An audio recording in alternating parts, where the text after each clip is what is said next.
በቅዳሴ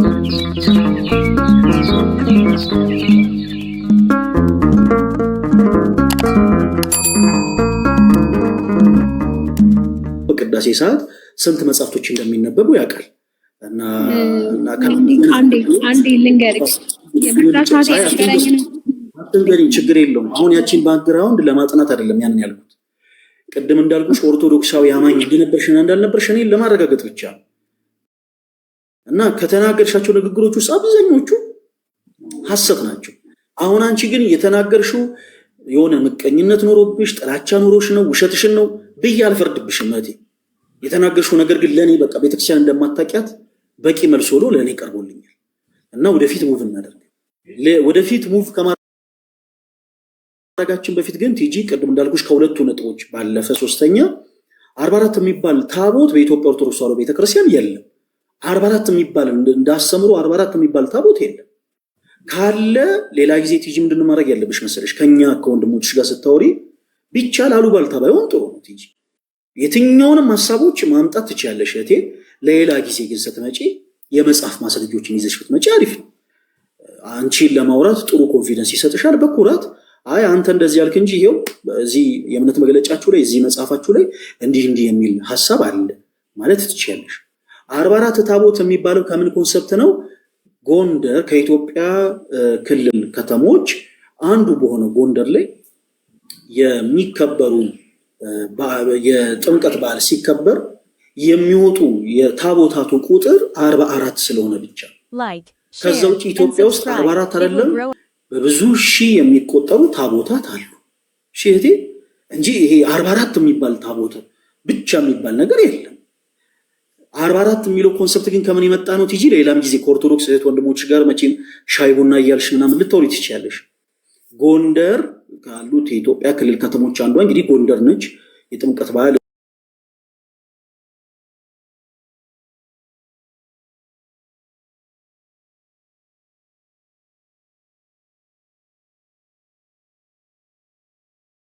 ታቦታት በጣም ብዙ ናቸው። አማራ ክልል ጎጃም ውስጥ ቢቸና ቲሊሊ በጣም ብዙ ቦታ ነው። እንዲህ ከቆጠር ነው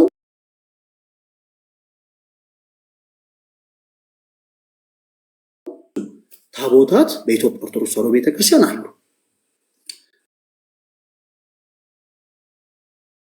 ነገር ግን ስለ ታቦት በመጽሐፍ ማስረጃ ግን ማውራት እንችላለን። 44 የምትለው አቆርስ በቃ ነው ምናምን ብዬ አሰብሽን ልደፈን አይደለም። ኦርቶዶክስ ቤተክርስቲያን ከመጽሐፍ ቅዱስ ውጭ የምታስተምራቸው ትምህርቶች አንዱ ስለ ታቦታት ነው ብለሽናል። እና ታቦት በአዲስ ኪዳን የለም ብለሽ ታምኛለሽ ቲጂ? እስኪ ወደ መጽሐፍ ቅዱስ ኮንሰፕት እንመለስና ሁለታችንም እያወራን ነው። ታቦት በአዲስ ኪዳን የለም ብለሽ ታምኛለሽ ቲጂ? ያው ታቦት በአዲስ ኪዳን አለ፣ ኢየሱስ ነው። ታቦት ኢየሱስ ነው። አዎ የአዲስ ኪዳን ታቦት የመጽሐፍ ቅዱስ ማስረጃ ስጪ። ታቦት በአዲስ ኪዳን ኢየሱስ እንደሆነ የአዲስ ኪዳን ታቦት ኢየሱስ እንደሆነ የሚናገር እስኪ አንድ የመጽሐፍ ቅዱስ ማስረጃ እስኪ ቲጂ። ታቦት ማለት እኮ ሕጉን የሚፈጽም ነው። ሕጉን የፈጸመው ደግሞ ኢየሱስ ክርስቶስ ነው። ታቦት ሕግ የሚፈጽም ነው የሚል የተጻፉት አትስረቅ፣ አትግደል፣ አታመንዝር የሚለው አይደለ? አምጪ ታቦት ማለት ሕግ የሚፈጽም ነው የሚል ትርጉም ያገኘሽበት የመጽሐፍ ማስረጃ አለሽ ቲጂ? ቃል በቃል ሕግ የሚፈጽም አለ። አሁን እኔ ያልኩትን የሚጠቅስ አሁን እኔ ያልኩትን ቃል አላመጣለም ከመጽሐፍ ቅዱስ አላመጣልክም። ቃል በቃል እያለሱ ጠየቁሽ ቲጂ። ቃል በቃል ብለን እኛ ኦርቶዶክስ እምነት አማኞች ሰዎችን እንዲህ አንጠይቅ። ቃል በቃል የምንለው የሰዎችን ስንፍና ለማሳየት ነው። አይደለም ኢየሱስ ታቦት ነው የሚል አምጪ ነው ያልከኝ አንተ። ኢየሱስ ታቦት ነው የሚል አምጪ አልከኝ። ታቦት ነው ስላልሽኝ ነው ያልኩሽ እንጂ እኔ እንደዚህ አይነት ማስረጃ ዝም ብዬ ከልብ ያፍለቄ አምጪ አልልሽም። ችግር የለም። እናንተ ከእንደገና እንጀምራለን። የእናንተን ነገር የሚባል ነገር የለም። እሺ ቲጂ፣ ሁለታችንም መጽሐፍ ቅዱስን ማስረጃ አድርገን እናወራለን እኩል። ታቦት በአዲስ ኪዳን አለ ብለሽ ታምኛለሽ ወይስ አታምኚም? ከእንደገና እንጀምር። እንደ አዲስ እምነትሽን ንገሪኝ። አለ ታቦት በአዲስ ኪዳን አለ? የምን እምነት ተከታይ ነሽ? ታቦት በአዲስ ኪዳን አለ ስልክ ማለት ነው ህጉ ነው እኮ አልኩህ። ህጉ ደግሞ በእኛ ውስጥ በልባችን ሂጂ እባክሽ። አሁን የሆነ ጥያቄ ስጠይቅሽ እየሰማሽ ሌላ ጉዳይ አታውሪ። አሁን እኮ ጥሩ አይደለም። የኛ ታናናሽ የሆኑ ልጆች ራሱ ያደርጉትን ሂጂ። እኔ የሆነ ነገር ስልሽ እኔን እየሰማሽኝ ባልሰማ ሌሎች ነገሮችን ማውራት መፍትሄ አይደለም። እሺ ታቦት በአዲስ ኪዳን አለው ሲል ሰዋል ብለሽኛል። ቀጣይ ጠየቅኩሽ ከየት ቤተ እምነት ነው የመጣሽው ብዬ ነው። ቤተ እምነትሽ ምንድን ነው ቲጂ? እኔ ከፕሮቴስታንት ነው የመጣሁት። ፕሮቴስታንት የትኛው ቤተ እምነት? ህይወት ብርሃን። ህይወት ብርሃን። ኦኬ። የህይወት ብርሃን ቤተክርስቲያን ታቦት በአዲስ ኪዳን አለ ብላ አታስተምርም። እሺ ቲጂ አንቺ የሆኑ ቃላቶች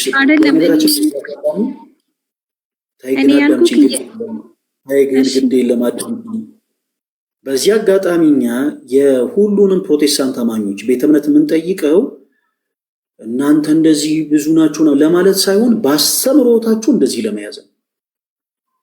የአንቺ ቤተክርስቲያን ታቦት በአዲስ ኪዳን አለ ብላ አታስተምርም ቲጂ። አንቺ ከኦርቶዶክስ አማኞች ጋር መታች ስለወራሽ ቤተክርስቲያንሽ የማትለውን ቃል አንቺ በፍጹም ማለት አይደለም። ለምሳሌ እኔ በደንብ አርግሻ አድምጪ። ሰዎች በእምነት ብቻ የዘላለም ሕይወትን ያገኛሉ ብዬ አላምንም። እንዲህ አይነቱ ትምህርት ሰው ሰራሽ ትምህርት ነው ብዬ አምናለሁ። ከፕሮቴስታንቶች ጋር ሰገነኝ አይ ኖ ሰዎች በማመናቸው ብቻ የዘላለም ሕይወትን ያገኛሉ። በቃ በማመናቸው ብቻ ሌላ ምንም አይነት ስራ መስራት ሳይጠበቅባቸው በቃ ኦልሬዲ ምንም ያደርጉ ምን የዘላለም ሕይወትን ያገኛሉ ብዬ አልጃጃልም። የቤተ ክርስቲያንን ትምህርት ነው የምናገር፣ የት ቦታ ነው መሰከረው። ቲጂ አንቺም ደግሞ ስትናገሪ መሆን ያለበት እንደዛ ነው። ከዚህ ቀደም ኦርቶዶክስ ቤተክርስቲያን አማኝ ነበርኩ ብለሽኛል። ስለ ታቦት ከመቀጠላችን በፊት እህቴ እንደው ለአንቺ እድል ልስጥሽ። ሁላችሁም በደንብ ተከታተሉ እሺ። አሁን እኔ አንቺን ትከሻ ለትከሻ መለካካት ፈልጌ አይደለም። እውቀትሽን እንደዚህ መለካት ምናምን እሷ አላዋቂ ነሽ ለማስባልም ፈልጌ አይደለም። በማስረጃ ማውራሽ ምን ያክል ሰዎች ምክንያታዊ ሳይሆኑ እንደሚያወሩ ለማሳየት ነው። ኦርቶዶክስ ቤተክርስቲያን አማኝ እያለሽ ፕሮቴስታንት ለመሆን ያደረገ እንደው ፕሮቴስታንት እንድትሆኝ ያደረገሽ ነጥብ ምንድን ነበረ እህታችን ቲጂ? በመጀመሪያ ምን ያክል ዓመት ነው ፕሮቴስታንት ከሆንሽ ስንት ዓመት ሆነሽ? 10 ዓመት ነው። በስንት ዓመትሽ ነው ፕሮቴስታንት የሆንሽ ማለት ነው? በስንት ዓመትሽ ነው? በ16 በ16 ዓመትሽ። ኦኬ በጣም ጥሩ። እና ኦርቶዶክስ አማኝ እያለሽ ፕሮቴስታንት ለመሆን ያንደረደረሽ ጉዳይ ምንድን ነበር? ኦርቶዶክስ አማኝ ሆነሽ ኦርቶዶክስ ምን ያክል አውቀሻት ነው ፕሮቴስታንት የሆንሽው? እስኪ ፕሮቴስታንት የሆንሽበትን አጋጣሚ አንድ ጊዜ ንገሪኝ። እሺ መልካም። እኔ ፕሮቴስታንት የሆንኩበት ማለት በወንጌል ወይ መጽሐፍ ቅዱስን የሆንኩበት ምክንያት ትልቁ ከድሮም ጀምሮ ቤተክርስቲያን በሚሄድበት ታይም እንትን ስዕሎች በጣም ይገርሙኛል። እና ማርያም ተብላ የተሳለችውን ስዕል፣ ኢየሱስ ተብሎ የተሳለውን ስዕል፣ እግዚአብሔር ተብሎ የተሳለውን ስዕል በቃ ስዕላቶችን ሳይ ማን የሳላቸው እንዴት ነው? ምክንያቱም እዛ ቤተ መቅደስ ስንገባ ስዕሎቹ ፊት ሳንሳለም ገብተን አናውቅም። ስለዚህ እንዴት ነው እነዚህ እግዚአብሔር ሊሆኑ የቻሉት? ማን ሳላቸው? ማን አያቸው? የሚለውን ነገር ሁሌ የኔ ጥያቄ ነበር እዛ ቤት ውስጥ ስመላለስ። ግን ቄሶችንም ጠይቃለሁ። ምንም እኛ ቤት አሁን አሉ ጊዮርጊስ ጽዋ ምናምን የሚጠጡ ቤተሰብ አሉ አሁንም ድረስ ማለት ነው። ግን ቄሶች ሲመጡ ስጠይቃቸው ከመጽሐፍ ቅዱስ በቂ መልስ የላቸውም። እና ስዕል ማለት ሲጀመር ጣዖት እንደሆነ ነው መጽሐፍ ቅዱስ ራሱ የሚያወራው። ለምሳሌ እኔ ትልቁ ቤዛኔ በቃ በጣም እግዚአብሔርን መፈለግ ማወቅ ስለምፈልግ ጥያቄ ስለበዛብኝ ስለስል እንዴት ይህ ስዕል እግዚአብሔር ይሆናል፣ እንዴት ኢየሱስ ይሆናል የሚል ነገር እኔ ውስጥ ስለተፈጠረ ፍለጋዬን ጀመርኩ። መጽሐፍ ቅዱስን ገልጬ ማንበብ ስጀምር ደግሞ አንደኛ ለእኔ መልስ ሆኖ የተገለጠልኝ ማለት ነው ዘዳግም ምዕራፍ 4 ከቁጥር 12 እስከ 15 ምናምን ድረስ ያለው ማለት ነው። እሱን ስታነበው በወንድም ሆነ በሴትም የማናቸውንም ነገር ምሳሌ የተሳለውን የተሰራውን የማናቸውም ነገር ምሳሌ አታምልክ፣ ተጠንቀቅ የሚለውን ነገር እሱን አይቼ ለኔ ማንም ያልመለሰልኝ መልስ እሱ ለኔ መልስ ሆነ ማለት ነው። ከዛ በኋላ እኔ መጽሐፍ ቅዱስን ዲፕሊ ከዛ ጊዜ ጀምሮ መጽሐፍ ቅዱስን ማንበብ ጀመርኩ። ፕሮቴስታንት ለመሆን 1 አመት ፈጅቶብኛል በጣም ማለት ነው። 1 አመት በብዙ ትግል ነው አምኜ መጽሐፍ ቅዱስን አንብቤ ዛሬ ላይ በጌታ የሆንኩት ማለት ነው። ጨርሻለሁ። እሺ ቲጂ መልካም። እውነት በጣም አዝናለሁ በዚህ አጋጣሚ እህቴ፣ በጣም አዝናለሁ የኔ ተወዳጆች። በዚህ አጋጣሚ በጣም እውነት በጣም አዝናለሁ። ለምን መሰላችሁ? በጣም ብዙ ፕሮቴስታንት ሆነናል የሚሉ ከዚህ ቀደም በኦርቶዶክስ ቤተክርስቲያን አማኝ የነበሩ እና ፕሮቴስታንት ሆነን ወንጌል ገባን የሚሉ ሰዎች ፕሮቴስታንቲዝምን ሳያውቁት ነው የሚሉት። ብዙ ፕሮቴስታንቲዝምን ሳታውቂው የሚሄድሽ እኔ በጣም በጣም በጣም በጣም እንደዚህ ያደርገኛል። አንድ ሰው ጥያቄ ተፈጠረብኝ እና ጥያቄን ቄሶች ሶዋት። በዚህ አጋጣሚ ሁላችሁም በደንብ አድርጋችሁ አድምጡኝ። ካህናትን ሄዶ ጥያቄ ጠይቆ መልስ አለማግኘት ቤተክርስቲያን ትምህርት የላትም ማለት አይደለም። ኦኬ፣ በቤተክርስቲያን ውስጥ 3 አይነት አገልግሎቶች አሉ፣ ቀኔ ማህሌት፣ ቅዳሴና ስብከት። ቅዳሴ ላይ እያገለገለ ያለን ካህን ጸጋው ቅዳሴ የሆነን ካህን ሄደን የመጽሐፍት ተረጓሚ እንደው ስንጠይቀው ብዙ እንደው አለ አይደል እዚህ ግባ የሚባል መልስ ስላላገኘን ቤተክርስቲያን በዚህ ጉዳይ ላይ መጽሐፍ ቅዱስ ትምህርት የላትም ማለት አይደለም። በራስሽ ድክመት ነው ኦርቶዶክስ ቤተክርስቲያን የወጣሽው፣ በራስሽ ድክመት። ሲቀጥል ፕሮቴስታንቶች በትምህርተ ሥላሴ ምን እንደሚያምኑ ሳታውቂ ነሽ። የትምህርት ሁሉ በላጩ ትምህርት ስዕል አይደለም። ስዕላት የመጽሐፍ ቅዱስ ትልቅ የዶክትሪን ትምህርት ሆኖ ያቆምት ይቺ ስለ ስዕላት እመልስልሻለሁ። እሺ፣ በመጀመሪያ ግን ይሄን ነገር በደንብ እንድታደምጪ ይፈልጋል። ስዕላት ከትምህርተ ሥላሴ በላይ ዶክትሪን ሆኖ ያቆም፣ ከነገረ ድህነት በላይ ዶክትሪን ሆኖ ያቆም። ትልቁ እኛና ፕሮቴስታንቶች የምንለያየው በትምህርተ ሥላሴ ነው። ኦርቶዶክስ ቤተክርስቲያን በትምህርተ ሥላሴ ምን ታስተምራለች? ፕሮቴስታንቶች በትምህርተ ሥላሴ ምን ያስተምራሉ? ሳታውቂ ነው የሄድሽው እንጂ አውቄ ነው የሄድኩት ካልሽ ሳታውቂ እንደሄድሽ እኔ ማረጋገጥ እችላለሁ። አሁን ፈቃደኛ ነው። በነገረ ድነት ትምህርት ሰፊ ልዩነታችን እሱ ነው። እኛና ፕሮቴስታንቶች የምንለያየው ስዕል በመሳል ባለመሳል አይደለም። ከፕሮቴስታንት ቸርቾች ውስጥ አንዷ መካነ ኢየሱስ ቸርቿ በአጠቃላይ በስዕላት የተሞሉች ናቸው። ቲጂ ከፕሮቴስታንት ቤት የመጀመሪያው የፕሮቴስታንት ቸርች ሉተራን ቸርች ነች። ቲጂ በደንብ አድርገሽ ተከታተይ። በሉተራን ቸርች ውስጥ ስዕላቶች አሉ። እኛና ፕሮቴስታንቶች ትልቁ ልዩነታችን ስዕላቶች አይደለም። እሺ፣ ፕሮቴስታንት ከሆኑ ቤተ እምነቶች አንዷ ሊያውም የመጀመሪያው የፕሮቴስታንት ቸርች ሉተራን ቸርች ስዕላቶች አሏት። እኛና ፕሮቴስታንቶች ትልቁ ልዩነታችን ትምህርተ ሥላሴ፣ ነገረ ቅዱስ፣ ነገረ ድህነት። በነገረ ድህነት እኛ ምንድነው የምናምነው? እግዚአብሔር በሚያውቀው እኛ ምንድነው የምናምነው ብዬ አሁን ብጠይቅሽ በነገረ ድህነት ኦርቶዶክስ ቤተክርስቲያን የምታስተምረውን ትምህርት አታውቂውም። ቲጂ የዋብኑ አይዲያ ያነሳ አታውቂ ነው የሄድሽው። ይሁን እንደ ኦርቶዶክስ ቤተክርስቲያንን እንደው በራሳችን ድክመት አላወቅናትም። ሰው እንዴት የሚገባበትን ጉድጓድ እንዴት መብራት አብሮት ያጣል? ፕሮቴስታንቶች በነገረ ድህነት ያላቸውን ትምህርት ምን ያክል አውቀሽ ነው የሄድሽው? እህቴ ይህንን ለአንቺ የቤት ስራ ልስጥሽ። እኔ አሁን እዚህ ሶሻል ሚዲያ ላይ ዋው ፈለገ ምናምን እንድባል የአንቺን አላዋቂነት ለማሳየት በትምህርተ ሥላሴ ምንም ሳታውቂ እንደሄድሽ፣ በነገረ ድህነት ላይ ምንም ሳታውቂ እንደሄድሽ ጥያቄ እየጠየቅኩ አንቺን ማፋጠጥ አልፈልግም። ቲጂ ግን ግድ የለሽ ከዚህ ላይ ስትወጪ በጣም ብዙ ሰዎች ለምን እሱ ጋር ገባሽ፣ ሁለተኛ እሱ ጋር እንዳትገቢ ያሳስትሻል ምናምን ብለው በውስጥ መልእክት እንደሚልኩልሽም እርግጠኛ ነኝ። ፈቃደኛ ከሆንሽ ግን እህቴ እባክሽ ነገም ከነገ ወዲያም በሁሉም በተመቸሽ ቀን ብቅ እያልሽ ፕሊስ ዛሬ ይሄንን የቤት ስራ አድርጊና እስቲ ሰርች አድርጊ። ያኔ ኦርቶዶክስ እያለሁ ባይብልን አንብቤ ምናምን ስዕልን አይቼ ጥያቄ ሆነ እንዳልሽው እስቲ አሁንም ጎበዙኝና መጽሐፍ ቅዱስን ገልጠሽ እስቲ ትምህርተ ሥላሴ ላይ ፕሮቴስታንቶች ትምህርት ምንድን ነው? ከአንቺ የተሻሉትን ፕሮቴስታንቶች እስቲ ሄደሽ ጠይቂያቸው። እስቲ የነገረ ድህነት ትምህርት ላይ ያለን ትምህርት እስቲ ምን ያክል መጽሐፍ ቅዱስ ነው? እስቲ ልክ እንደኛ እንደ ኦርቶዶክስ የሆነች ጠይቂ እስቲ። እህቴ በደንብ መረዳቱን አግኝተሽ አይደለም የሄድሽው። ችግር የለውም ተው ካልሽኝ ተዋለሁ። መረዳቱን አግኝተሽ ነው የሄድሽው። ስትጠመቂ ደህንነት ተምረሽ የትምህርተ ሥላሴን የነገረ ድነትን ትምህርት የፕሮቴስታንቶችን አስተምሮ አውቀሽ ፕሮቴስታንት ይሆንሽ? አዎ 6 ወር በጣም ጥሩ። አውቀሻል? አንድ አመት ያልኩህ እኮ ለዛ ነው። አዎ አውቄ ነው የሄድኩት። ቆይ ግድ የለም። አዎ ተምሬ ነው የሄድኩት ብለሽኛል። በጣም ጥሩ። ምን ያክል ለተረዳሽ ሲል መልከት ስለ ትምህርተ ሥላሴ የተማርሽው አንቺ የገባሽን ልክ 2 ደቂቃ ወሰጂ ንገሪ። ሁላችንም እናደምጥሻለን። 2 ደቂቃ ወስደሽ ፕሮቴስታንት ከሆንሽ በኋላ ፕሮቴስታንት የሆኑ አማኞች ስለ ትምህርተ ሥላሴ ላንቺ ያስረዱትን መጽሐፍ ቅዱስን ገልጠሽ ያገኘሽውን እውነት አንቺ 2 ደቂቃ ወስደሽ አስረጂን። ከዛ በኋላ ምን ያክል ለተረዳሽ ብቻ 2 ጥያቄዎችን ብቻ አነሳልሻለሁ። 2 ደቂቃሽን ተጠቀሚበት። ስለ ትምህርተ ሥላሴ ንገሪኝ። ስለ ስዕላት የትም አንሄድም። እሺ ጋይስ፣ ተመልሰን ነው የምናወራው ከቲጂ ጋር። ስለ ትምህርተ ሥላሴ 2 ደቂቃ ወስጂና ሲመልከትሽ ያው ትምህርተ ሥላሴ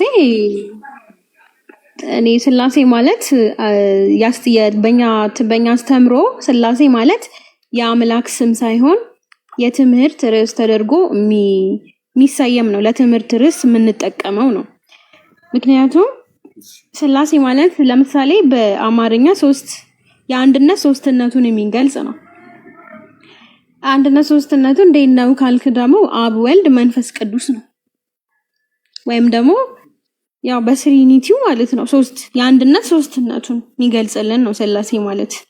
አንድ አምላክ የማይለያይ በመለኮት አንድ የሆኑ ማለት ነው። ስራቸው ደግሞ ይለያያል። የአብም ስራ ይለያል፣ የወልድም ስራ ይለያል፣ መንፈስ ቅዱስም ስራ ይለያል። በመለኮትነታቸው ግን አንድ ናቸው። የሚለያየው ስራቸው ምንድን ነው የሚገርም? ያው አብ አባት ነው፣ ወልድ ደግሞ የተወለደው ነው። መንፈስ ቅዱስ ደግሞ ምድር ላይ ስለ ኢየሱስን የሚያስተምረን ሁሉን ወደ እውነቱ የሚመራን የእግዚአብሔር መንፈስ ነው። ሁሉን የሚያሳውቀን ኢየሱስ ክርስቶስን ወንጌልን እንድናምን መጽሐፍ ቅዱስን ስናነብ እንድንረዳ የሚያደርገን የእግዚአብሔር መንፈስ ቅዱስ ነው ማለት ነው። ባጭሩ ይሄንም ልልክ የምንችለው በቂ ነው። ታችን ቲጂ አብ ለወልድ አባት ነው ብለሽ ታምኛለሽ? አብ ለወልድ የባህሪ አባት ነው ብለሽ ታምኛለሽ? ያው መጽሐፍ ቅዱስ እንደሚናገረው አብ አባት ስለዋለ አይደል? አናስረዝም። የሆኑ ቀላል የሆኑ ነገሮችን አናስረዝማቸው። ቲጂ በደንብ አድምጪኝና እምነትሽን ንገሪኝ እሺ። አብ የወልድ የባህሪ አባት ነው ብለሽ ታምኛለሽ ወይ እህታችን ቲጂ? የባህሪ አባት ነው። አዎ ነው። ወልድ ለአብ የባህሪ ልጅ ነው ብለሽ ታምኛለሽ? አዎ። አብ ለወልድ አባት ነው፣ ወልድም ደግሞ ለአብ ልጅ ነው ብለሽ ካመንሽ አብ ለመንፈስ ቅዱስ ምንድን ነው ብለሽ ታምኛለሽ? አብ ለመንፈስ ቅዱስ ምንድን ነው? እግዚአብሔር ነው። ያው ነው፣ አንድ ናቸው አልኩ። አይለያዩም እኮ አልኩ። አብ ለመንፈስ ቅዱስ እግዚአብሔር ነው። አብ ለመንፈስ ቅዱስ እግዚአብሔር ነው።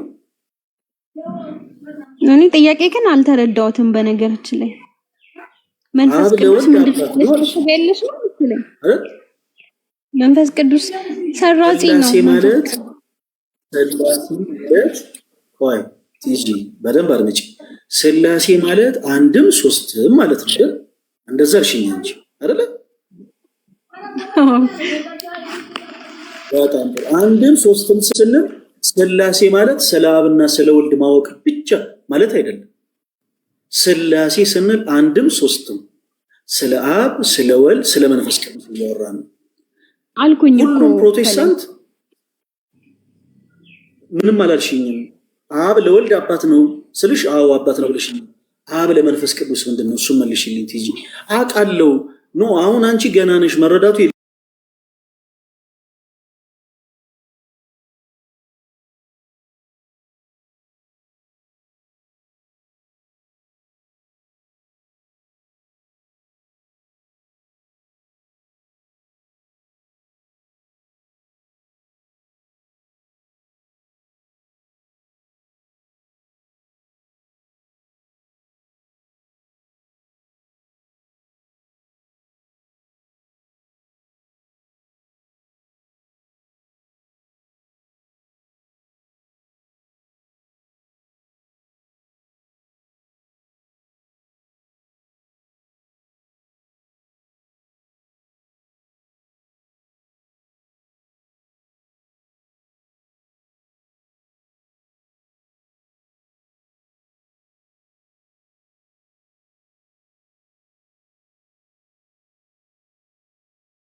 ሐሳብ ፕሮቴስታንት መምህራኖቻችሁን ጠይቁ። ይሄ ሼም ነው እያላችሁ ኮሜንት ላይ ጻፉ። አንድ ኦርቶዶክስ አማኝ ለምሳሌ እኔ የመጽሐፍ ቅዱስ ኮንሰፕት ላይ ጥያቄ ኖሮን ጨለማ ውስጥ ነው የምለውን ፕሮቴስታንት አገልጋይም በሉት አማኝ ሄጄ አልጠይቅም። እንኳን ለእኔ መጽሐፍ ቅዱስ ማስረጃ ጠቅሶ የግራ የገባኝን ሐሳብ ሊያቃናልኝ ይቅርና እርሱ ራሱ ጨለማ ውስጥ ነው ብዬ ነው ማምነው። በተመሳሳይ ፕሮቴስታንት የሆናችሁ እህቶች ወንድሞችም ኦርቶዶክሳውያን ከመጽሐፍ ቅዱስ እውነት የራቁ ናቸው። ስትገቢ የት የምን ብለሽ ነው የገባሽው? ትምህርታችሁ ከመጽሐፍ ቅዱስ ውጪ ነው ብለሽ ነው የገባሽው። ከመጽሐፍ ቅዱስ ውጪ የተለየ ትምህርትን አክሴፕት አድርገው የሚያምኑ አማኞችን አይደለም መጠየቅ ያለብሽ። ይሄ ቢግ ሼም ነው። የሚያስተምሯችሁን መምህራኖች ጠይቁ። እሺ፣ በዚህ ጉዳይ ገመድ ይዤ ከማንም ጋር አልጓተትም። ይሄ እኔ የምፈልገው ፖይንት ነው።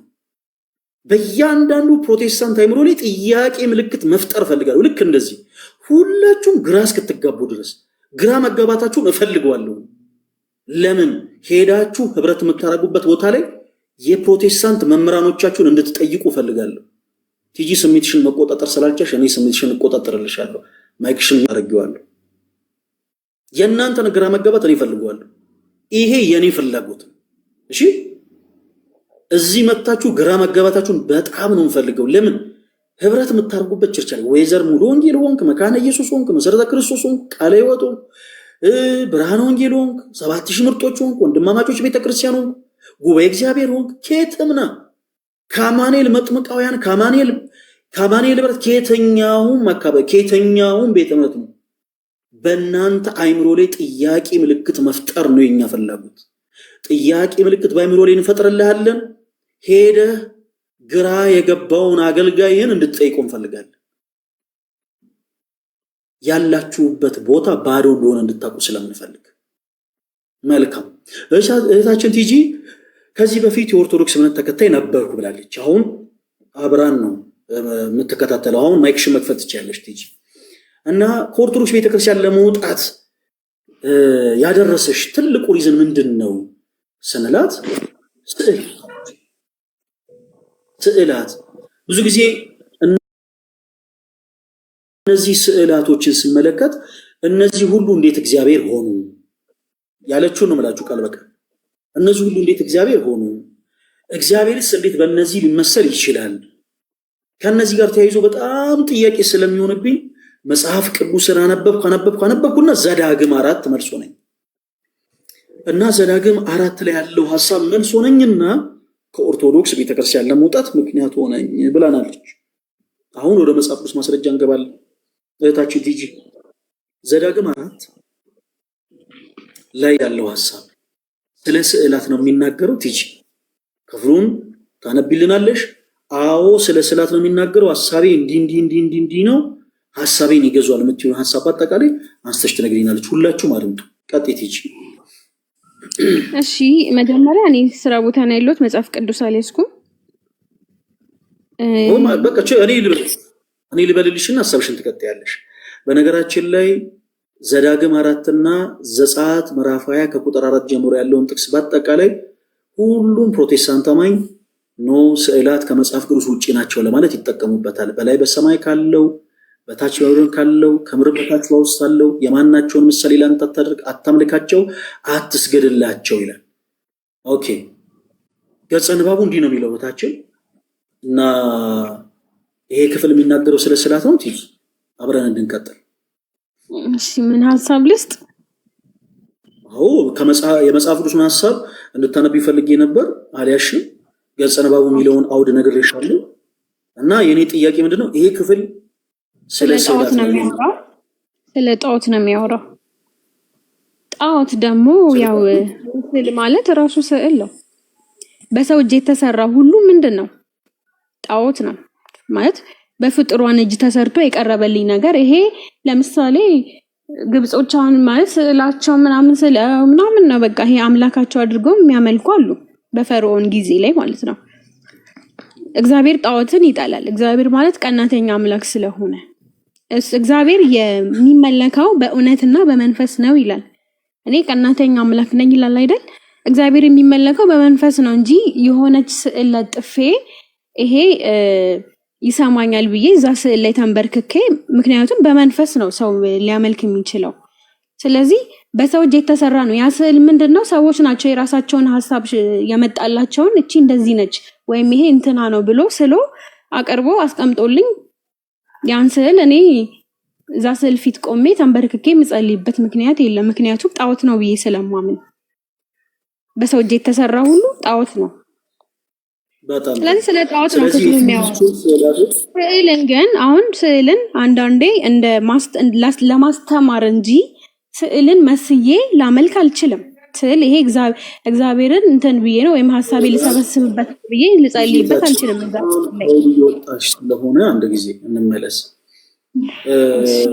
አሁን ኮንሰፕቱን እኔ አላገኘሁትም። አይ ዶንት ኖ ለምን ጣዖታት እንደዚህ በዚህ ወጥቶ በዚህ ገብቶ ለጥፌ እንዲያርጌ ብላ አላስፈልጊ የሆኑ ነገሮችን የተመለስኩት። ኤኒዌይስ ችግር የለውም መናገር ነው። አልገባህም? ልድጋመው ካልገባ ልድጋምልህ፣ ችግር የለውም። አንድ ድል ስለሆነ እህታችን ቲጂ እባክሽን ፕሊስ እባክሽን ልትወልድ ተረጋጊ። እሺ እኔ የምጠይቅሽን ጥያቄ እና አንቺ የምታወሪውን ነገር ቢያንስ እባክሽ ለማቀራረብ ሞክሪ።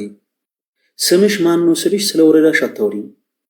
እኔ አሁን ስለ ስዕል ለጥፈሽ ስዕል እንዲያርገሽ ስዕል እንደዚህ ወጥቶ በዚህ እኔ አሁን አላስፈላጊ ነገር ነው ያወራሽው። እኔ የጠየኩሽ ጥያቄ ይሄ ክፍል የሚናገረው ስለ ስዕላት ነው ወይስ ስለ ጣዖታት ነው? መምለሽ ነው ተሰባቸው። አንቺ ያልሽው ልደግም ነው ግን ከኔ ይቀደምሽ ነው። እንዲህ ብዬ ስጠይቅሽ ይሄ ክፍል የሚናገረው ስለምንድን ነው ብለሽኛል? ስለ ጣዖታት ነው። እና እኔ ደግሞ የጠየቅሽ የመጀመሪያው ጥያቄ ምንድን ነበረ? ስዕላት መጽሐፍ ቅዱሴ ናቸው ወይንስ አይደሉም ነው። አይ ስዕላት መጽሐፍ ቅዱሴ አይደሉም አልሽኝና ስዕላት መጽሐፍ ቅዱሴ እንዳልሆኑ የሚናገር ጥቅስ ስለ ጣዖታት የሚናገር አድርገሽ አወጣሽልኝ። ባጭሩ ያንቺ ትልቁ ኮንሰፕት በቃ ትልቁ ያንቺ ፖይንት ስዕላት ጣዖታት ናቸው ነው። ስፔሲፊክ ስለ ስዕላት መጎራት አይጠበቅበትም። ስዕላት መጽሐፍ ቅዱሴ መሰረት የላቸውም፣ ምክንያቱም ጣዖታት ናቸው። ኦርቶዶክስ ቤተክርስቲያን የማንንም ምንም አድርጋ ተሳል። ባጭሩ እነዛ ስዕላት ምንድን ናቸው እያልሽን ነው ቲጂ? ጣዖታት ናቸው። ተሳስቻለሁ? ተሳስቻለሁ ነው? ትክክል ነኝ? አይ ትክክል። በጣም ጥሩ። አሁን ማሳይሽን ነገር በደንብ አድርገሽ ተከታታይ። እጄ ላይ 266 መጽሐፍ አለ። ይሄም 66 መጽሐፍ ነው፣ ይሄም 66 መጽሐፍ ነው። በመጽሐፍ ቅዱስ ማህበር የታተሙ መጽሐፍቶች አይደሉም። አዲስ መደበኛ ትርጉም መጽሐፍ ነው። ከመጽሐፍ ቅዱስ ማህበር እውቅና ውጭ የታተመ ማለት ነው። ኦኬ። እዚህ ላይ የምን ስዕል ይታይሻል ቲጂ? እዚህ ፊት ለፊት የምን ስዕል አለ? መስቀል። መስቀል። እሺ እዚህ ጋር ደግሞ ሌላ አይነት ደግሞ ስዕል አለ። ይለያያሉ። መስቀል። ይሄም ስዕል የምን ስዕል ነው? መስቀል። ስዕላት በአጠቃላይ ጣዖታት ናቸው ብለሽ ነበረ። እነዚህ ሁለቱ እዚህ ላይ ያሉት ጣዖታት ናቸው ቲጂ? አይ ይሄ ክርስትናን የሚያመለክት ነው ወይ የሚመለክ ሳይሆን መስቀል እኮ አይመለክም አይደል? መስቀል የተሰቀለውን ነው እኛ የምናመልከው። እባክሽን የጠየቅሽን ጥያቄ ባጭሩ መልሽልኝ። ስዕላት በአጠቃላይ ጣዖታት ናቸው ብለሽ ነበረ። በእያንዳንዱ የፕሮቴስታንት አማኝ በነገራችን በዚህ አጋጣሚ ሁላችሁ ፕሮቴስታንት አማኝ ሆናችሁት ወንድሞች የያዛችሁት መጽሐፍ ላይ በጣም ብዙ አይነት ስዕላቶች አሉ። ፕላስ ከእንደገና ሌላ አዲስ መደበኛ ትርጉም መጽሐፍ አለ። ቅርብ ጊዜ በዚህ ሳምንት ይዤላችሁ እመጣለሁ። የኢየሱስ ክርስቶስ ስዕል ያለበት የፕሮቴስታንቶች መጽሐፍ ማለት ነው። ለጊዜው ግን አሁን በእጅ ያለውን ብቻ እያሳያችሁ እንቀጥል። እህታችን ስዕላት በአጠቃላይ ጣዖታት ናቸው ብላኝ ነበር። ይኸውላችሁ በስሜት መናገርና በማስረጃ መውራት የተለያዩ ነገሮች ናቸው። የኔ ተወዳጆች ቲጂ በደንብ እስክታወራ የጠበቅናት ለዛ ጀመረች ቀጠለችና መጨረሻ ላይ በቃ ፖይንቷን ስጠቀልል ስዕላት በአጠቃላይ ጣዖታት ናቸው። ኦኬ እዚህ ላይ ምን ስላለ? የመስቀል ቀጣይ ምን ስላለ? የመስቀል። እነዚህ ስዕላቶች ቲጂ ጣዖታት ናቸው ወይ? መጽሐፍ ቅዱስ ላይ ያሉት ስዕላቶች ጣዖታት ናቸው ቲጂ? አሁን ይሄ ስዕል መስቀል ነው አይደል? የጠየቁሽ ጥያቄ እነዚህ ስዕላቶች እነዚህ ስዕል ነው አይደለም? ይሄ እዚህ ጋር ያለው ስዕል ነው አይደለም? ይሄ እሺ ስዕል ነው። እሺ ይሄ ስዕል ጣዖት ነው ወይስ አይደለም? ሰው የሰራው ስለሆነ እሺ ጣዖት ነው ልበልክ፣ ችግር የለውም። ይሄ ጣዖት ነው ብለሽ ታምኛለሽ? እኔ አላምንም። ያው አንተ እንድል አደረገኝ ታውቃለህ። ጣዖት ነው እኔ የጠየኩሽ ያለሁት እኮ ያንቺን እምነት ነው ቲጂ። የኔን እምነት ነገርኩሽ። የጠየኩሽን ብቻ መልሺ። ይሄ ስዕሎችን ነው የሚመለኩትን የሚሰገድላቸውን። ቆይ ተረጋጊ። ካፈርኩ ቆይ መልሰኝ ማለት ይሄ ነው። ይሄ ስዕል ጣዖት ነው ወይ? ጥያቄ ነው። ይሄ ስዕል ጣዖት ነው ወይስ አይደለም? እምነትሽን ንገሪኝ። አይደለም። ጎበዝ ልጅ አየሽ፣ ሐሳብሽን አስተካከልሽው። ጎበዝ ልጅ ትይጂ። ስለዚህ ስዕላት በአጠቃላይ ጣዖታት ናቸው ይባላሉ ወይንስ አይባሉ? ወደ ኋላ እንመለስ እስቲ። አንዴ ላስረዳ። ካንዴ እንደው ስማኝ አንዴ። ከማስረዳትሽ በፊት እምነትሽን ተናገሪ ትይጂ። ሁለት እግር አለኝ ተብሎ ለዛ እምነቴማ ኢየሱስ ነው። ሌላ እምነት የለኝም። እምነቴ ወንጌል። እምነትሽ ቡዳ ነው ወይ ሂንዱይዝም ነው ወይ አላልኩሽም ቲጂ። ያለሽን እምነት ንገሪኝ እህቴ እባክሽን። ልቤን እኮ ጥብት ታደረግሽው። ስዕላት በአጠቃላይ ጣዖታት ናቸው ብለሽን ነበረ። የተናገርሽው ነገር ፍጹም ከመጽሐፍ ቅዱስ ውጭ የሆነ ኮንሰፕት ስለሆነ ምን አደረግን እኛ? የራስሽን መጽሐፍ አወጣንና ሁለት መጽሐፎችን የተለያዩ መጽሐፎችን አሳየንሽ። ሁለት የተለያዩ ስዕላቶች አሉ መጽሐፉ ላይ። ስዕላት በአጠቃላይ ጣዖታት ናቸው ካልሽ መጽሐፍ ቅዱስ ላይ ያለው ስዕል ጣዖት ነው ወይስ አይደለም አልንሽ? ኦኬ፣ ፖይንቱ ልክ ወደ አንቺ ሲመጣ አይ ስዕላት በአጠቃላይ ጣዖታት አይደሉም መልሽ። ስለዚህ ወደ ቀደሙ ነገር እንመለስና ቅዱስ ላይ ያለውን ብቻ ነው አይደለም ያልኩት። መጽሐፍ ቅዱስ ላይ ያለውን ብቻ ነው አይደለም ያልኩት። ሌሎቹ ላይ ያለውን አይደለም ካልሽ ስዕላት በአጠቃላይ ጣዖታት ናቸው ማለት የለብሽም ትይጂ። ስለዚህ ኤክሴፕት የሆነ አይነት ስዕል አለ ማለት ነው። አየሽ፣ እሱን ሐሳብሽን እንድታስተካክል የፈለኩት ስዕላት በአጠቃላይ ጣዖታት ናቸው ማለት ግን የሚመለኩ ነገሮች ጣዖታት ናቸው። አንድ ነገር እያመለኩባቸው እየሰገድኩባቸው ከሆነ ጣዖታት ናቸው። ሌላ ለማስተማር ለትምህርት ርዕስ ኮን ለምሳሌ ስላሴን እንደምንጠቀመው ስዕልን ልንጠቀም እንችላለን። ለማስተምሩ ለሰዎች ለልጆች በእንደዚህ በምሳሌ አድርገን ልናስተምር እንችላለን እንጂ ይሄንን አምልኩት ብዬ አላስተምራቸውም። በጣም ጎበዝ። ሐሳብሽን እንዲህ እንድታስተካክል እናንተ ጋር ያወራሁት ምንድነው እዛ ቤት ሆኜ ለስዕል ስለምሰግድ ወይም ትሰማኛለች ይሰማኛል ብዬ ስለማሰብ ስለ ስግደት እንኖራለን ቲጂ። ቅድም ብዬሻለሁ አይደል? ሁለት እግር አለኝ ተብሎ ለዛፍ አይወጣም ቲጂ።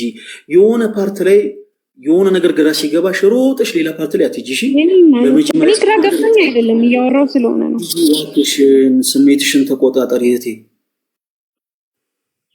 አይ ግራ ገባሽ የሚል ነገር አበዛብኝ፣ እዛ ነው። እሺ፣ ግራ አልተጋባሽም። ፕሊስ ተረጋጊ እና ሐሳቡ ላይ እናውራሽ።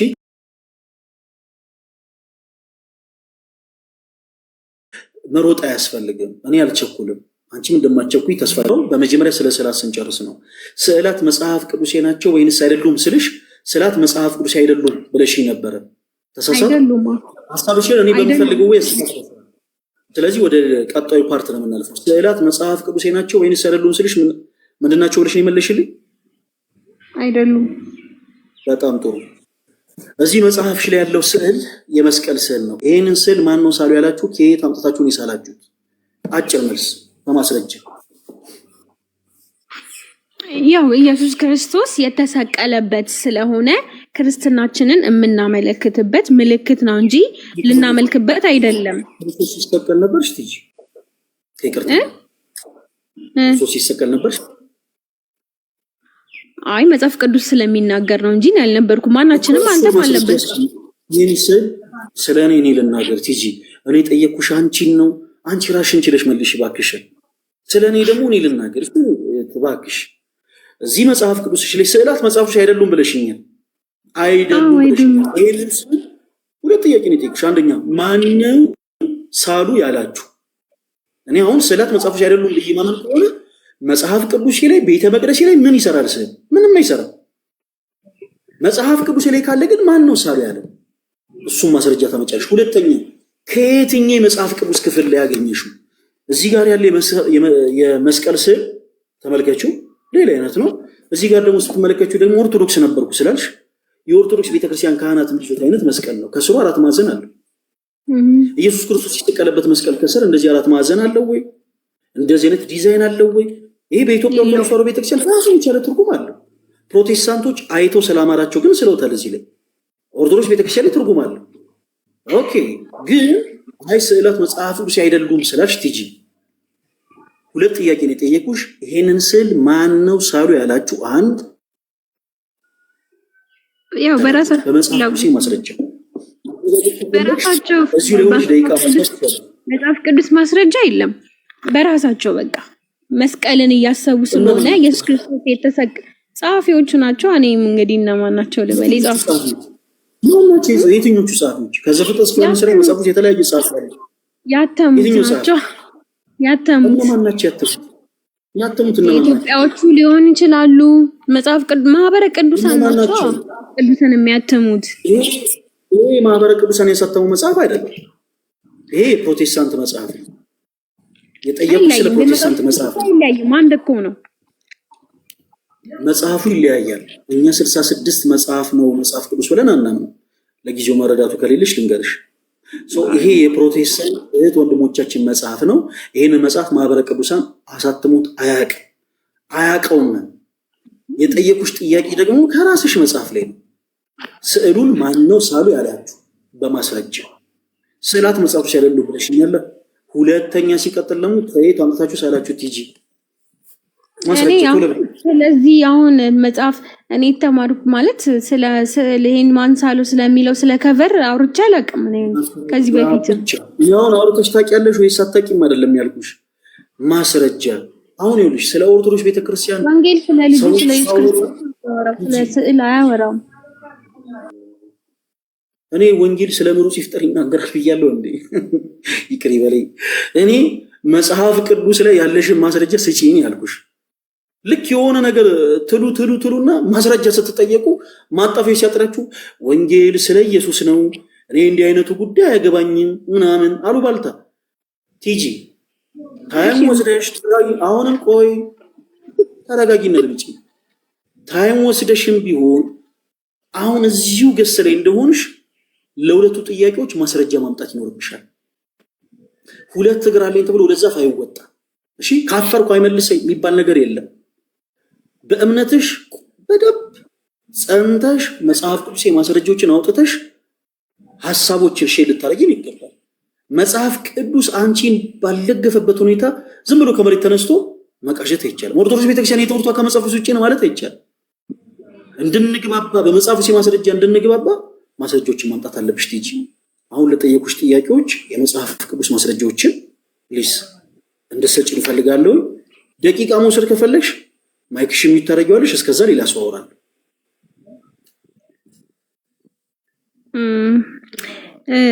እኔ ያው ልክ አሁን እዛ ጋር አሁን ስላሳየኝ ስዕል ብለክ ስላሰብከው ነገር አለሽ ወይስ የለሽ? ማስረጃ የለኝም። እኔ ላመጣልህም አልችልም። በቃ ጨርሻለሁ። አመሰግናለሁ። ጥሩ መልስ ነው። ጎበዝ ልጅ ከፈለክ ይበቃል። አቁም፣ ይበቃል። ኦኬ፣ ጎበዝ ልጅ። እኔ የምፈልገው እሱ ነው። ማስረጃ መስጠት በማችበት ጉዳይ ላይ ሌላ ጊዜ ኦርቶዶክስ ቤተክርስቲያን ይሄ ትምህርቷ ከመጽሐፍ ቅዱስ ውጪ ነው ማለት የለብሽም። ሲጋራ የሚያጨስ ሰው ሲጋራ አታጭሱ ብሎ መናገር አይችልም። ከመጽሐፍ ቅዱስ ውጪ አቋም ያለው ሰው ኦርቶዶክሳውያን ይሄ ትምህርታችሁ ከመጽሐፍ ቅዱስ ውጪ ነው ማለት አይችልም። ኦኬ፣ ማለት እንደዛ አይችልም። በጣም ጥሩ። እኔው እህታችን ቲጂ መጽሐፍ ቅዱስ ማስረጃ ኖራትም ማኖራትም ስለ ስዕላት ግን የኦርቶዶክስ ቤተክርስቲያን ምን ብለን እንደምታስተምር ለሁላችሁም በደንብ ፍክት አድርገን እናስረዳችኋለን። ተከታተሉ። የመጽሐፍ ቅዱስ ማስረጃችሁን ይዛችሁ ማለት ነው። እህታችን ቲጂ መጽሐፍ ቅዱስ እንዳያሽ ተስፋ አደርጋለሁ። የምሰጥሽን ጥቅሶች እያወጣሽ ታነብልኛለሽ። መጽሐፍ ቅዱስ አልያዝኩም፣ ስራ ቦታ ነኝ አላልኩም። ረስቼ ነው ማይክሽ የሚታርጊና ተከታታይ። እሺ አሁን ሁላችሁም አድምጡ። በቃ የእህታችን ቲጂ ነጥብ እዚህ ጋር አበቃ ማለት ነው። ለጊዜው ማስረጃ የላት። ኦኬ፣ እዚህ ጋር ያበቃል። ኦርቶዶክስ ቤተክርስቲያን ግን ለእያንዳንዱ ትምህርቷ ማስረጃ አላት። ሁላችሁም አድምጡ። ስዕላት መጽሐፍ ቅዱሴ ናቸው ወይንስ አይደሉም የሚል ሀሳብ ብዙ ሲነሳ ፕሮቴስታንት የሆኑቶች ወንድሞቻችን በአጠቃላይ በጭፍን በመጀመሪያ የሚሉት ሀሳብ ምንድን ነው መሰላችሁ? ስዕላት መጽሐፍ ቅዱሴ አይደሉም። እዚህ ውስጥ ያለ ፕሮቴስታንት ሁልህም እያንዳንድህ መጽሐፍ ቅዱስን ግለጥና እንዴት መጽሐፍ ቅዱስ እየጠቀሰ እንደምናሳ እያንዳንዱ ፕሮቴስታንት ስዕላት መጽሐፍ ቅዱስ አይደለም ብሎ ነው የሚናገረው። ኦኬ ማስረጃ አምጣ ሲባል ይኸው እዚህ ጋር ሳሚ ቲጂ ከዛ ደግሞ ሌሎችም የፕሮቴስታንት እና ይፋ የሰጡትን ጥቅስ ብቻ ነው ሰው የሚሰጠው። ሌላ ምንም አይነት ማስረጃ የላቸው። ዘዳግም 4 እና ዘጸአት ምዕራፍ 20 ዘዳግም 4 እና ዘጸአት ምዕራፍ 20 የሚናገር የመጽሐፍ ቅዱስ ኮንሰፕት ምንድነው? በላይ በሰማይ ካለው በታች በምድርም ካለው ከምድርም በታች ከውስጥ ካለው የማናቸውን ምሳሌ ለአንተ አታድርግ፣ አታምልካቸው፣ አትስገድላቸውም ይላል። ከዚህ ሐሳብ ይነሱና በጣም ብዙ ፕሮቴስታንት የሆኑ አማኞች እዚህ ጋር በቃ እግዚአብሔር አምላክ ምንም አይነት ነገሮችን እንዳንቀርጽ ይናገራል እና ስዕላትን መጽሐፍ ቅዱስ አይደሉም የሚል ሐሳብን ያነሳሉ፣ ሼር ያደርጋሉ። ባጭሩ እነዚህ ክፍሎች የሚናገሩት ስለ ጣዖታት እንጂ ስለ ስዕላት አይደለም። ስዕላትና ጣዖታት የተለያዩ ነገሮች ናቸው ወይ? ኦፍ ኮርስ የተለያዩ ነገሮች ናቸው። ከአገልግሎታቸው አንጻር የተለያዩ ነገሮች ናቸው። ሁለቱም በሰዎች እጅ የሚቀረጹ ናቸው። ሁለቱም በሰው እጅ የሚሰሉ ናቸው። ጣዖታትና ስዕላትን የሚለያቸው ግን ምንድነው? አገልግሎታቸው። ጣዖታት በእግዚአብሔር ምትክ የሚመለኩ ናቸው። ሰው ነብር አድርጎ ሊሰራ ይችላል። የሰው አምሳል አድርጎ ሊስለው ይችላል። ልክ እንደ ንስር አድርጎ ሊቀረጸው ይችላል። እንደ አሳ ነባሪ ሊያገዝፈው ይችላል። እንደ ዝሆን አድርጎ ሊያስቀምጠው ይችላል። ባጭሩ በእግዚአብሔር ፋንታ ተክቶ ወርሺፕ የሚያደርገው ነገር ከሆነ ያ ጣዖት አምልኮ ነው። አንድ ሰው አንበሳ ቢስል አንበሳ ስለሳለ ያ ጣዖት አምልኮ ነው ማለት አይደለም። ስህተት ነው ማለት አይደለም። ስዕላት እና ጣዖታት ልዩነት አላቸው ማለት ነው። ስዕላት ምን ማለት ነው? ስዕላት የምንላቸው የትኞቹን ነው የሚለውን ነጥብ በኋላ መጣበታለሁ። ተከታተሉ። ኦኬ። እና ብዙ ጊዜ የመጽሐፍ ቅዱስ ማስረጃውን ሲሰጡ ፕሮቴስታንት ወንድሞቻችን ሌላ የሚያነሱት ነገር ምንድን ነው መሰላችሁ? በላይ በሰማይ ጭምር ይላል አይደል? እንደውም ዘጸአት ምዕራፍ 20 ሲናገር ገና ሲጀምር ራሱ በላይ በሰማይ ብሎ ይጀምራል። በላይ በሰማይ ማለት እግዚአብሔርንም ቅዱሳን መላእክትንም ቅዱሳን ሰዎችንም ጨምሮ ነው በቃ። እና እግዚአብሔርንም ጭምር ራሱ መሳል አይቻልም። ኦርቶዶክሲያን እናንተ ከየት አምጥታችሁ ነው ስዕላት መጽሐፍ ቅዱስ የምትሉት የሚል ፖይንትን ያነሳል። አሁን ሁላችሁም በደንብ አድርጋችሁ ተከታተሉ። በመጀመሪያ እንደው እንዲህ አይነቱ ጥያቄ ሎጂክ ስለሆነ በሎጂክ መልኩ በመጀመሪያ ላስረዳችሁ መጽሐፍ ቅዱስ ማስረጃ ከመስጠት በፊት የመጀመሪያው ትልቁ ነገር እግዚአብሔርን ክደው ጣዖት ለማምለክ ልባቸው የተነሳሳላቸው ሰዎች ቀና ብለው ወደ ሰማይ እግዚአብሔርን ሊያዩት አይችሉም።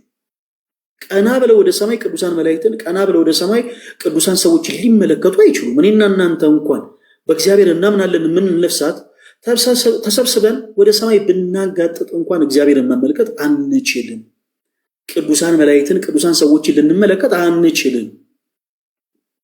ስለዚህ ሰዎች በላይ በሰማይ ብሎ እግዚአብሔር ሲያስጠነቅቅ ከላይ ከሰማይ ላይ ያሉትን እያዩ ቀርጸው እንዳይስሉ ነው የሚባል ሎጂክ የለም። ቀድሞኑ ሊመለከቱ አይችሉም።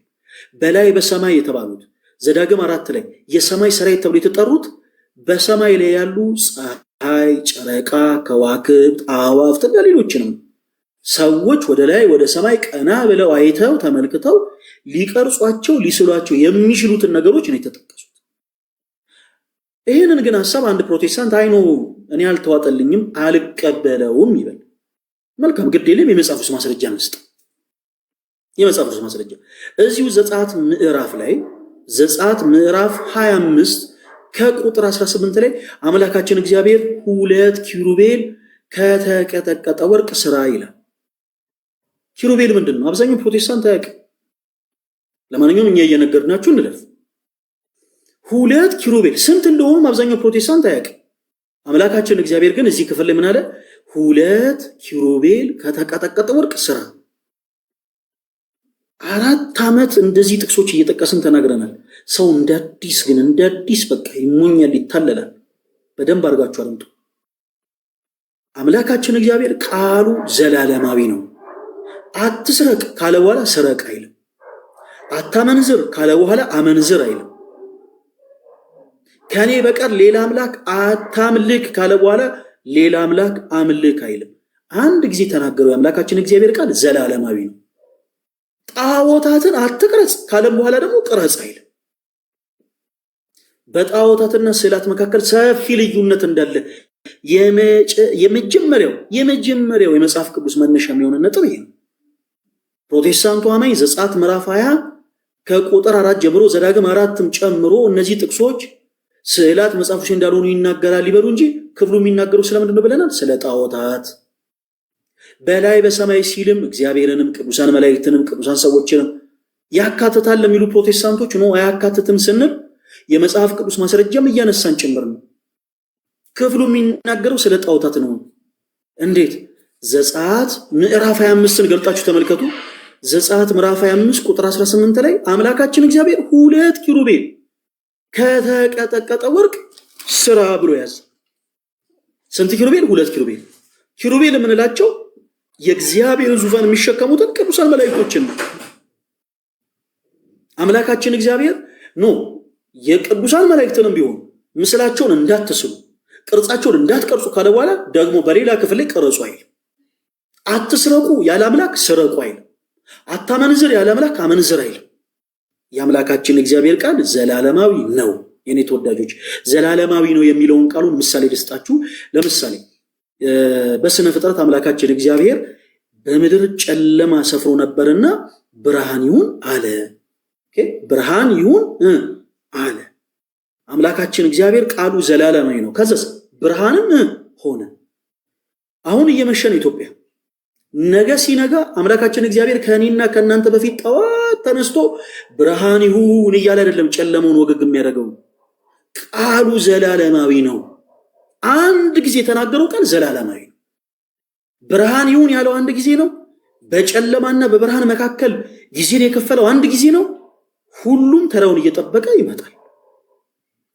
ብርሃኑን ጨለማ ይተካል፣ ጨለማውን ብርሃን ይተካል። አምላካችን እግዚአብሔር ዘጸአት ምዕራፍ 20 እና ዘዳግም 4 ላይ የተናገረው ቃል በአጠቃላይ ጣዖታትን የሚያጠይቅ።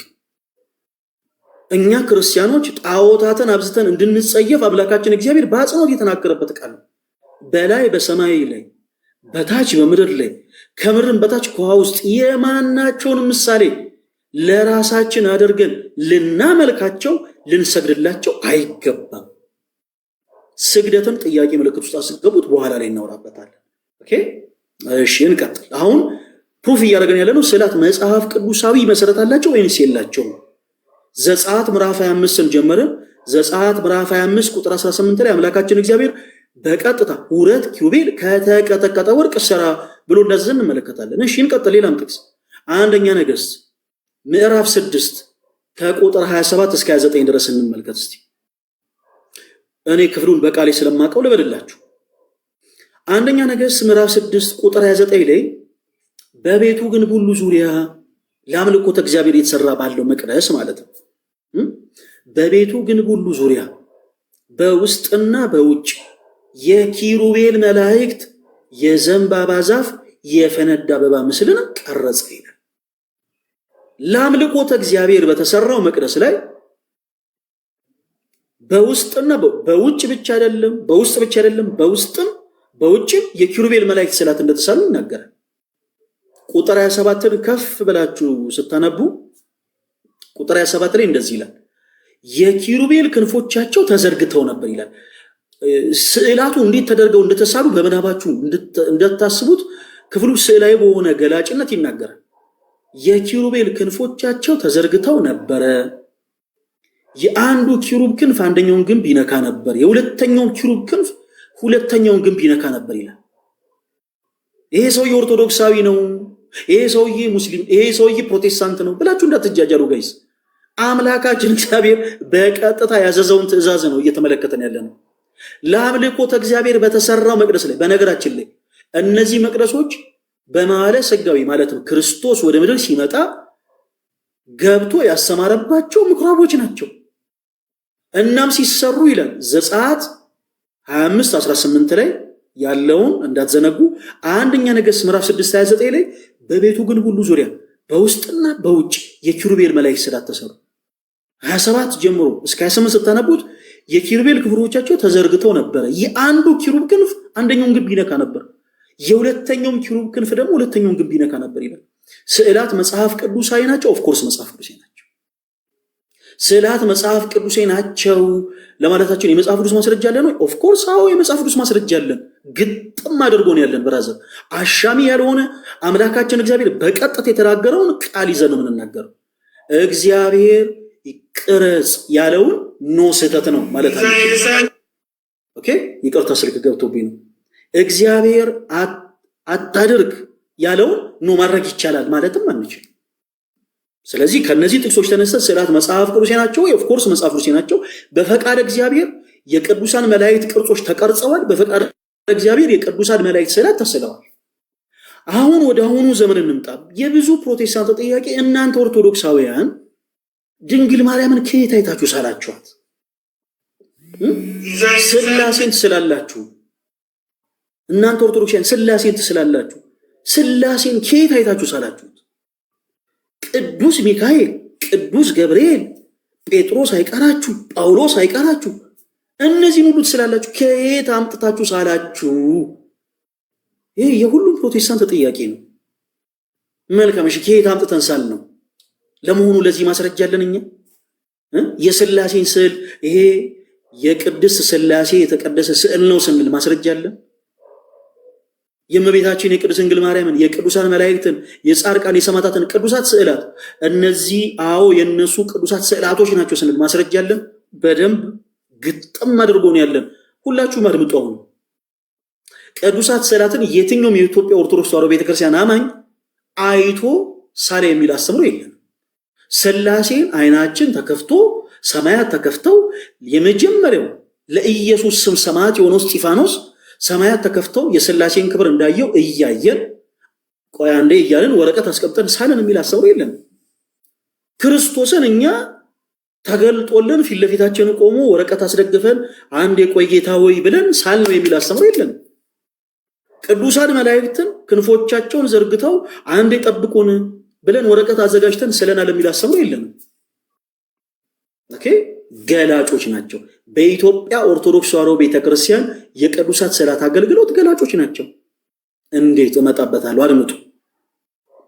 ዘጸአት ምዕራፍ 25 ላይ፣ አንደኛ ነገሥት ምዕራፍ 6 ከቁጥር 29 ላይ የኪሩቤል ስዕላትን የሳለው ሰዓሊ ቅርጻቸውን የቀረጸው ቀራጭ የኪሩቤል መላእክት ተገልጠውለት አይደለም የሳለው። ፕሮቴስታንቶች ወንድሞች በደንብ አድርጋችሁ ተከታተሉ። ይልቁኑ ገላጭ አድርጎ ነው የሳለው። ቁጥር 27 ጀምሮ አሁን ሳነብላችሁ ምን ይላል አልኳችሁ? የኪሩቤል ክንፎቻቸው ተዘርግተው ነበረ። የአንደኛው ኪሩብ ክንፍ አንደኛውን ግንብ ይነካ ነበር፣ የሁለተኛው ኪሩብ ክንፍ ሁለተኛውን ግንብ ይነካ ነበር እያለ ክፍሉ ይናገራል።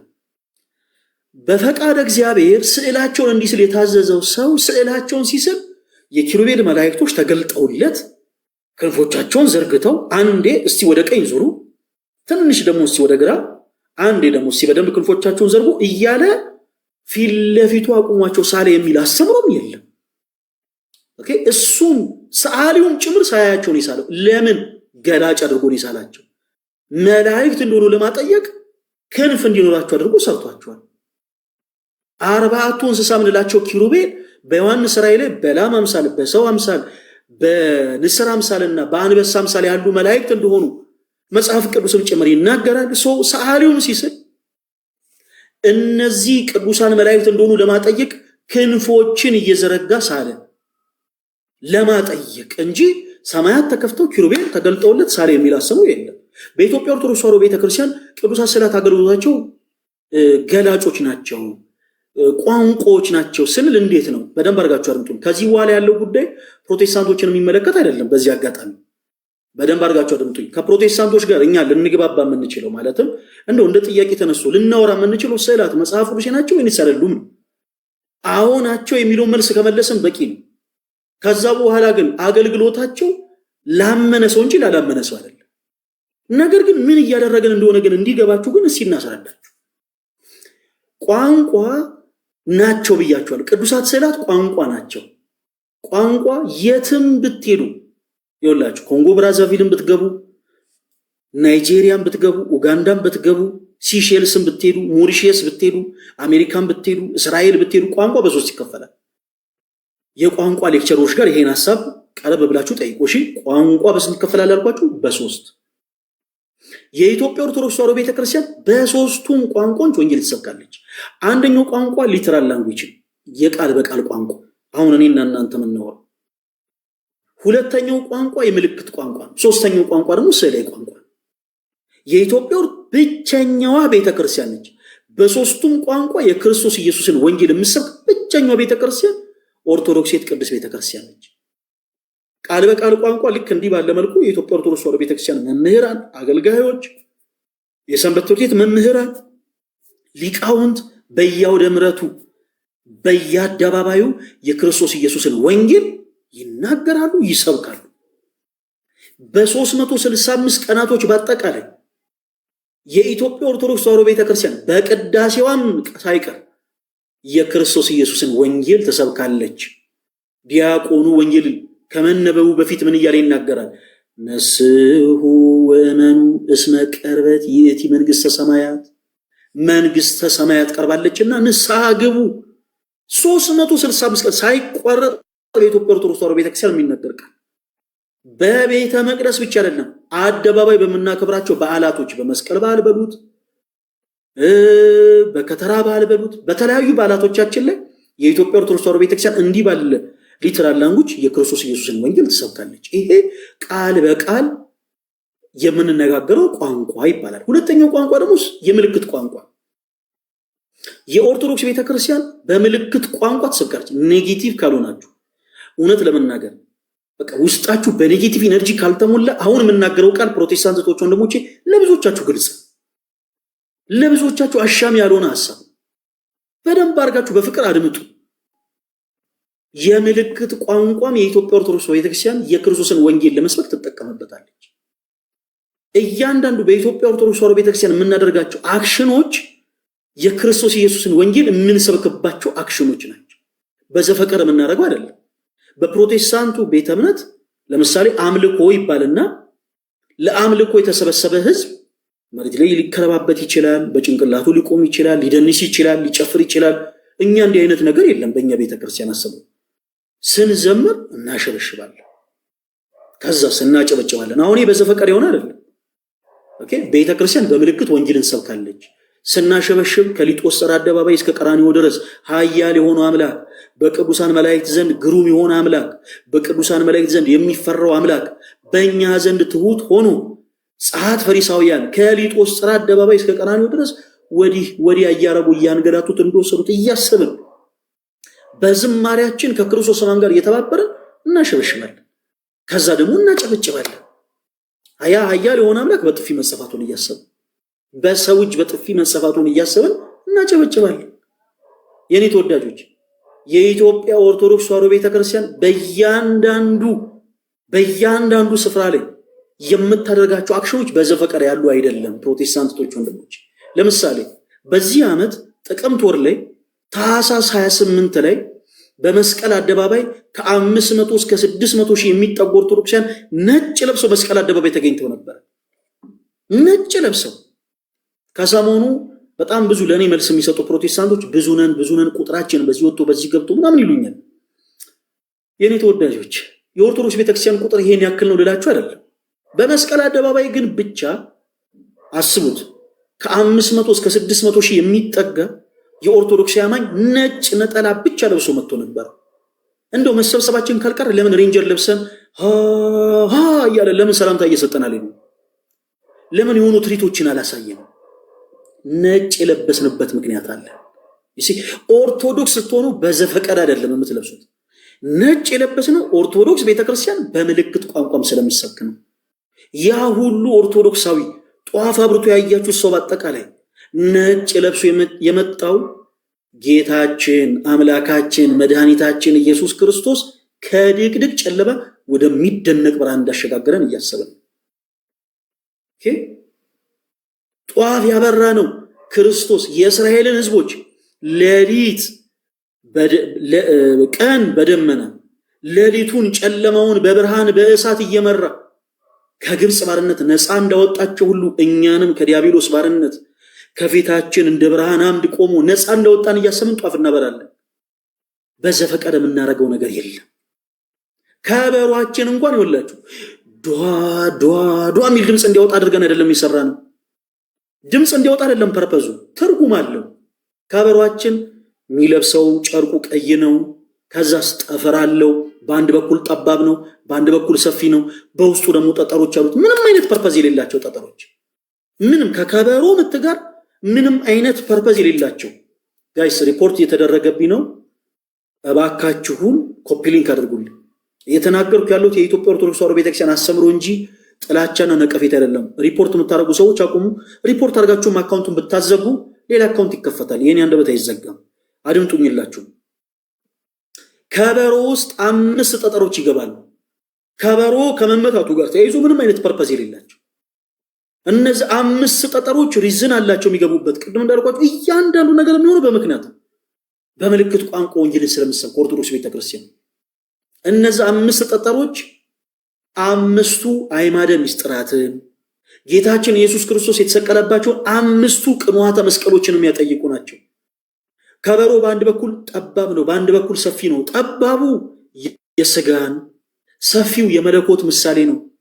ክርስቶስ እርሱ በሰውና በእግዚአብሔር መካከል ያለ መካከለኛ ሆኖ መምጣቱን የሚያጠይቅ ማለትን ፍጹም አምላክ ፍጹም ሰው መሆኑን ስናጠይቅ የምንናገርበት የዝማሬ መሳሪያችን ነው ከበሮ። በአንድ በኩል ጠባብ፣ በአንድ በኩል ሰፊ። ጠፍሮቹ ክርስቶስ የታሰረባቸውን ገመዶች የሚያጠይቁ ናቸው። ቀዩ የገፈፉትን ቀይ የሆነ ጨርቅ የምናጠይቅበት ነው። እያንዳንዱ የሚሆኑት ነገር በአጠቃላይ መነሻ የመጽሐፍ ቅዱስ ፖይንት አላቸው። በአጭሩ የኢትዮጵያ ኦርቶዶክስ ተዋሕዶ ቤተክርስቲያን በምልክት ቋንቋ ሰብካለች። ሌላው ሶስተኛው ስዕላዊ ቋንቋ። ፕሮቴስታንቶች ወንድሞች መቼም አብዛኞቻችሁ በልጆች እንደተባረካችሁ እርግጠኛ ነኝ። ልጆች ወላችኋል። ልጆቻችሁ ያደጉላችሁ እግዚአብሔር ይመስገን። እንኳን እግዚአብሔር ያሳደገላችሁ። ቅርብ ጊዜም የወለዳችሁ እንኳን እግዚአብሔር ጤነኛ ሊሰጣችሁ። ልጆቻችሁን ስታሳድጉ በመጀመሪያ የሚገቡበት ትምህርት ቤት ምን አይነት ትምህርት ቤት ነው? መዋለ ሕፃናት። ልጆቻችሁን መዋለ ሕፃናት ስታስገቡ ከሊተራል ላንጉጅም ከምልክት ቋንቋ ከሁለቱ ቋንቋዎች በበለጠ ሁኔታ የሰው አእምሮ ውስጥ ሊቀመጥ የሚችለው በቀላሉ ስዕላዊ ቋንቋ ስለሆነ ትምህርት ቤት ተቋማት እንኳን ሳይቀር ልጆቻችሁን በስዕላዊ ቋንቋ ነው የሚያስተምሩት። ኤፎር አፕል የሚለውን እንዲረዱ ከኤ ፊደል አጠገብ የአፕል ስዕል ይቀመጣል። ቢፎር ቦል የሚለውን እንዲረዱ ከቢ ፊደል አጠገብ የኳስ ስዕል ይሳላል። ሲፎር ካት የሚለውን እንዲረዱ ከሲ ፊደል አጠገብ የድመት ስዕል ይሳላል። ስፔሊንግ መሸምደድ አይችሉም። ቋንቋውን በስነ ስርዓት መናገር አይችሉም። ሐሳቡን በአእምሯቸው እንዲይዙ ግን ስዕላዊ በሆነ ቋንቋ ትምህርት ቤቶች ልጆቻቸውን ያስተምራሉ። ቤተ ክርስቲያንም ሁሉንም ልጆቿን በተለያዩ አይነት ቋንቋዎች ታስተምራለች። ከነዛ ቋንቋዎች ውስጥ አንዱ ደግሞ ስዕላዊ ቋንቋ። መጽሐፍ ቅዱስን ማንበብ ለማይችሉ ደካማ ለሆኑ እርሱን ተውት አካል ጉዳተኛ ለሆኑ ሰዎችም ጭምር ወንጌል ስለሚያስፈልግ ማድመጥ ለማይችሉ ሰዎች በአይናቸው ኦብዘርቭ አድርገው ብቻ በመመልከት የሚረዱትን ሐሳብ ስዕላዊ በሆነ ገላጭነት ታስቀምጣለች። በኢትዮጵያ ኦርቶዶክስ ተዋሕዶ ቤተክርስቲያን ስዕላት የፎቶግራፍ አገልግሎት አይሰጡም። የክርስቶስ ኢየሱስ ስዕል፣ የድንግል ማርያም ስዕል፣ የሥላሴ ስዕል፣ የቅዱስ ሚካኤል ስዕል ሲባል ፎቶግራፍ ነው እያለች አይደለም ኦርቶዶክስ ቤተክርስቲያን። በዮሐንስ ራእይ ላይ አድምጡላችሁ። በዮሐንስ ራእይ ላይ መላእክቱና ቅዱስ ሚካኤልና መላእክቱ ዘንዶን ተዋጉት፣ ዘንዶም አልቻላቸውም። ሚካኤልና መላእክቱ ዘንዶን አሸነፉት። ይሄንን የመጽሐፍ ቅዱስ ኮንሰፕት ቅዱስ ቤተክርስቲያን ስዕላዊ በሆነ ገላጭነት ታስቀምጧለች። ሚካኤል ይሄ ራሱ ነው። ይሄ እዚህ ጋር የምታዩት የሚካኤል ፎቶ ነው። ሚካኤል ቁርጥ ራሱ እያለች አይደለም። መልክን የማሳየት ዓላማ አይደለም ያላት ቤተክርስቲያን። ይልቁኑ በመጽሐፍ ቅዱስ ላይ የተቀመጠውን ሐሳብ ገላጭ ሆነ ወይ ለልጆቿ ታሰብርበታለች። ገላጭ ሆነ ወይ ገላጭ ስለሆነም ደግሞ ከእያንዳንዱ የኢትዮጵያ ኦርቶዶክስ ተዋሕዶ ቤተክርስቲያን ስዕላት ስር ቅዱስ ሚካኤል ዘንዶን እንዳረታ፣ ቅዱስ ሚካኤልና መላእክቱ ዘንዶን እንዳሸነፉት ተብሎ ይጻፋል። በማቴዎስ ወንጌል ላይ ጌታችን አምላካችን መድኃኒታችን ኢየሱስ ክርስቶስ በቤተልሔም ግርግም በከብቶች በተረት እንደተወለደ መጽሐፍ ቅዱስ ክፍሉ ይናገራል። ስዕላት መጽሐፍ ቅዱስ አይደለም የሚሉን ፕሮቴስታንቶች በአጠቃላይ ራሳችሁን ታዘቡ። ፕሮቴስታንቶች ወንድሞች ራሳችሁን ታዘቡ። ታኅሳስ 29 ሲደርስ የጌታ ልደት ታከብራላችሁ። የጌታ ልደት የሚከበርባቸው ቸርቾች ላይ በአጠቃላይ ሕያው እግዚአብሔር ምስክሬ የክርስቶስ ኢየሱስ ስዕል በከብቶች በረት ተደርጎ አሁን ይሄ ዘመናዊ ሆኖ የሚሸጠው በየሱፐርማርኬቱ በየቦታው የጌታችን የኢየሱስ ክርስቶስ ስዕል ካጠገቡ እንስሳት ትንፋሻቸውን ሲገብሩ ምናምን ያለበትን እየገዙ ቸርች ያስገባሉ። ስዕሉን እያመለኩት ነው፣ እኛ እያለን አይደለም። ስዕሉን ግን ሲያስገቡት ምን አስበው ነው? እኛም በተመሳሳይ ገላጮች ናቸው እያልናችሁ ነው። በማቴዎስ ወንጌል ላይ ጌታችን አምላካችን ኢየሱስ ክርስቶስ ከእናቱ ከቅድስት ድንግል ማርያም ከስጋዋ ስጋ ከነፍሷ ነፍስ ነስቶ እንደተወለደ መጽሐፍ ቅዱስ ክፍል ይናገራል። እመቤታችን ምስለ ፍቁር ወልደን እናስቀምጣለን። ክርስቶስ በቤተልሔም ግርግም እንደተወለደ መጽሐፍ ቅዱስ ክፍል ይናገራል። በቤተልሔም ግርግም እንደተወለደ ቅድስት ቤተክርስቲያን ስለ ቦነ ገላጭነት ታስቀምጣለች። ከስሩ ይጻፋል ክርስቶስ በቤተልሔም ግርግም እንደተወለደ። ለምን? ገላጭ ስለሆነ። ይሄ የምታዩት እዚህ ጋር ራሱ ኢየሱስ ክርስቶስ ሲወለድ ይወላችሁ በልጅነቱ ራሱ ቁርጥ ራሱ ይሄን ነበር የሚመስለው የሚል አስተምሮ ቤተክርስቲያን ይላት። ከገሊላ ወደ ዮርዳኖስ ሄዶ ክርስቶስ በዮሐንስ እጅ እንደተጠመቀ መጽሐፍ ቅዱስ ክፍል ይናገራል። ክርስቶስ ከገሊላ ወደ ዮርዳኖስ ወንዝ ሄዶ እንደተጠመቀ ስለ የሆነ ገላጭነት ቅዱስ ቤተክርስቲያን ልጆቿን ታስተምራለች። ብዙ ጊዜ በኢትዮጵያ ኦርቶዶክስ ተዋሕዶ ቤተክርስቲያን ጉልላቶች ላይ የሚሳሉ ስዕላቶችን ተመልክታችሁ ከሆነ በመዝሙር ላይ እንደተቀመጠ በመዝሙር 50 ላይ እግዚአብሔር አምላክ ከጽዮን በገሃድ ይመጣል፣ አምላካችን እግዚአብሔር ዝም አይልም፣ በፊቱ እሳት ይነዳል ተብሎ እንደተቀመጠ ክርስቶስ ዳግም ለፍርድ እንደሚመጣ ብዙ ጊዜ ይሳላል በጉልላቶቻችን ላይ። እግዚአብሔር በገሃድ ከጽዮን ይመጣል ወአምላክነሂ እያረምም እሳት ይነድድ ቅድሜው። አምላካችን እግዚአብሔር ዝም አይልም፣ በፊቱ እሳት ይነዳል። እናንተ ጻድቃን ኑ የአባቴን መንግስት ውረሱ የሚል የሕይወት እሳት፣ እናንተ ኃጥአን ከፊቴ ውገዱ የሚል የሚባላ እሳት ከፊቱ ይነዳል ክርስቶስ ዳግም ለፍርድ ሲመጣ። ይሄንን በመዝሙር ላይ የተቀመጠውን ሐሳብ ቅድስት ቤተክርስቲያን ገላጭ ሆነ ወይ ታስቀምጣለች። ክርስቶስ ዳግም ለፍርድ ሲመጣ በጎቹን በቀኝ ፍየሎቹን በግራ፣ በጎቹ ብርሃን ለብሰው ፍየሎቹ ጽልመት ለብሰው እንደሚቆሙ መጽሐፍ ቅዱስ ክፍል ይናገራል። ኦርቶዶክስ ቅድስት ቤተክርስቲያን ክርስቶስ ዳግም ለፍርድ እንደሚመጣ፣ ነፍሳትን በቀኙ በግራው እንደሚያቆም፣ በቀኙ የሚቆሙት ብርሃን ለብሰው እንደሚቆሙ ነጭ ቀለም ቀብታ ስዕል ስላ ታሳያለች ናቸው። ይሄ የምታዩት ኢየሱስ ክርስቶስ ነው። ዳግም ለፍርድ ሲመጣ ይሄን ይመስላል እያለች አይደለም ቤተክርስቲያን የመጽሐፍ ቅዱስን ኮንሰፕት ገላጭ ሆነው እያስቀመጠች። አንድ መስማት የማይችል ሰው ወደ ፕሮቴስታንት አዳራሽ ብትወስዱት ይሄ መስማት የማይችል ሰው በማየት ብቻ ኦብዘርቭ በማድረግ ብቻ እንደው ተመልክቶ ሊረዳ የሚችለው ሐሳብ ምንድን ነው ሲነገሩ የመጽሐፍ ቅዱስ ኮንሰፕት እኔ በጣም ይገርመኛል። አንድ መስማት የማይችል ሰው ወደ ፕሮቴስታንት አዳራሽ ውሰዱት። የትኛው ምረጡና አንዱን ሙሉ ወንጌል ስትፈልጉ ከፈለጋችሁ መሰረተ ክርስቶስ፣ ከፈለጋችሁ ተልእኮ ለትውልድ፣ ከፈለጋችሁ ጉባኤ እግዚአብሔር አንድ የፕሮቴስታንት አዳራሽ ውሰዱት። ይሄ መስማት የማይችል ሰው ኦብዘርቭ በማድረግ ብቻ አይቶ ሊረዳ የሚችል የመጽሐፍ ቅዱስ ኮንሰፕት ምንድን ነው? በጭንቅላቱ የሚቆም ሰው ሊመለከት ይችላል። ስሪፒስ የለበሰ ሰውዬ ማይክና ጨርቅ ይዞ ሰዎችን እየነካ ሲጥል ሊመለከት ይችላል። የሆኑ ሰዎች መሬት ላይ ሲንቀጠቀጡ ሊመለከት ይችላል። አልፎ አልፎ የሀገሩን ጭፈራ የሚጨፍሩ ሰዎች ሊያይ ይችላል። ጥሩ እስክስታ የሚመታ ሰው ሊያይ ይችላል።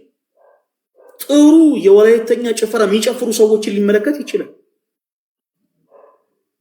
ቁጭ ብድግ የሚሉ ሰዎችን ቸርች ውስጥ ሊመለከት ይችላል። ሕይወት ዘርቶ ግን ይሄንን ሰው ወደ መጽሐፍ ቅዱስ የሚሰበው አንድም ኮንሰፕት የለም የፕሮቴስታንት አዳራሽ።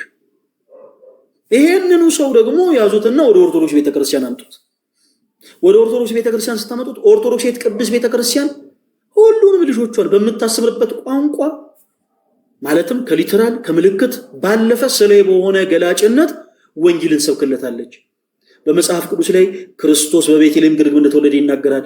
ስለ በሆነ ገላጭነት ክርስቶስ በቤተልሔም ግርግም እንደተወለደ ስለ በሆነ ገላጭነት ተሰብከዋለች፣ ታስተምረዋለች። ስለኛ ኃጢአት ስለኛ በደል ክርስቶስ በቀራንዮ መስቀል ላይ ከምድር ከፍ ከሰማይ ዝቅ ብሎ እንደተሰቀለ መጽሐፍ ቅዱስ ይናገራል። ይሄ ክርስቶስ ነው። ክርስቶስ ሲሰቀል መልኩ ይሄ ነበረ። ይሄ ፎቶግራፍ ነው። ይሄ የምታየው እዚህ ጋር ቁርጥ ራሱ አምላክ ነው እያለች አይደለም። መጽሐፍ ቅዱስ ላይ የተቀመጠውን ሐሳብ ግን ገላጭ ሆነው ቤት አስተምረዋለች። ጌታችን አምላካችን መድኃኒታችን ኢየሱስ ክርስቶስ የማይሞተው አምላክ ስለኛ ኃጢአት ስለኛ በደል ሞትን እንደሞተ በመቃብርም እንደተቀበረ መጽሐፍ ቅዱስ ይናገራል። ጌታችን አምላካችን መድኃኒታችን ኢየሱስ ክርስቶስ በመቃብር እንደተቀበረ ስለ በሆነ ገላጭነት ቅዱስ ቤተክርስቲያን ለዚህ ሰው ትሰብካለች፣ ታስተምራለች። ከስዕሉ ስር ክርስቶስ በመቃብር እንደተቀበረ ለምን? ገላጭ ስለሆነ። ስለኛ ኃጢአት ስለኛ በደል የማይሞቱ አምላክ ሞትን ሞቶ ነበረ፣ ነገር ግን ሞቶ አልቀረም። የኛ አምላክ የኛ አባት ሞትን ድል አድርጎ በሶስተኛው ቀን እንደተነሳ መጽሐፍ ቅዱስ ላይ ግልጽ በሆነ ወይ መጽሐፍ ቅዱስ የተናገረውን ሐሳብ ቅዱስ ቤተክርስቲያን ስዕላዊ በሆነ ገላጭነት ታስቀምጥለታለች። ክርስቶስ ሞትን ድል አድርጎ እንደተነሳ ስዕላዊ በሆነ ገላጭነት ታስቀምጥለታለች እንጂ በኢትዮጵያ ኦርቶዶክስ ተዋሕዶ ቤተክርስቲያን ስዕላት አይመለኩም። ስዕላት የፎቶግራፍ አገልግሎት የላቸውም። ስዕላት አገልግሎታቸው ገላጮች ናቸው።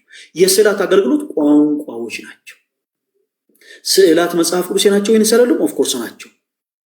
ኦሪት ዘጸአት ምዕራፍ 25 ቁጥር 18 ላይ አምላካችን እግዚአብሔር በቀጥታ የኪሩቤል መላእክትን ቅርጽ ከተቀጠቀጠ ወርቅ ስራ ብሎ እንዳዘዘ እንመለከታለን። አንደኛ ነገሥት ምዕራፍ 6 ቁጥር 29 በቤቱ ግንብ ሁሉ ዙሪያ በውስጥና በውጭ የኪሩቤል ሰላት እንደተሳሉ እንመለከታለን። ቁጥር 27 እና 28 ስትመለከቱ የኪሩቤል ክንፎቻቸው ተዘርግተው ነበረ። የአንዱ ኪሩብ ክንፍ አንደኛውን ግንብ፣ የሁለተኛው ኪሩብ ክንፍ ሁለተኛውን ግንብ ይነካ ነበር ይላል።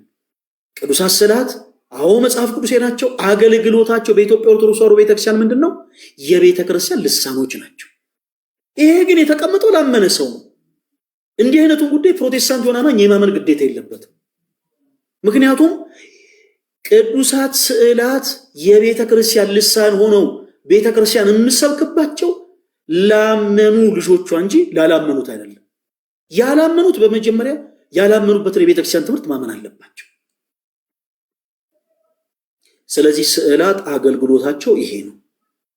የመጽሐፍ ቅዱስ ማስረጃው ሳይኖራችሁ አካኪ ዘራፍ የምትሉ ሰዎች ስዕላት መጽሐፎች አይደሉም ብላችሁ አካኪ ዘራፍ ብላችሁ መጽሐፍ ቅዱስ ላለው ስዕል ከየት እንደመጣ ማን ሳሉ እንዳላችሁ ከየት መጥቶ እንደተሳለ መጽሐፍ ቅዱስ ማስረጃ ሳይኖራችሁ አካኪ ዘራፍ የምትሉ ሰዎች ፕሊስ በመጀመሪያ መጽሐፍ ቅዱስ ማስረጃ ይኖራችሁ። ሌላው አሁን የመጨረሻ ከፕሮቴስታንቶች ጋር በዚህ ጉዳይ የሚነሳው ጥያቄ ምንድነው? ስግደት ነው። ስግደት ለእግዚአብሔር ብቻ ነው የሚገባው።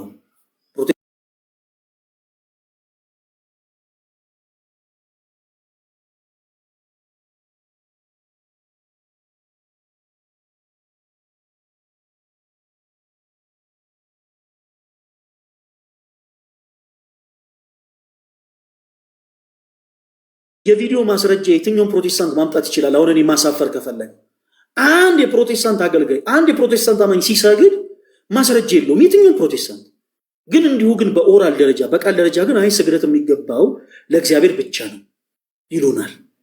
ስለ ስግደት እናወራለን ማለት ነው። ስለ ስግደትም ስናወራ በመጀመሪያ የመጽሐፍ ቅዱስ ማስረጃ ሊኖር ይገባል። ስግደት ሁሉ አምልኮ ነው።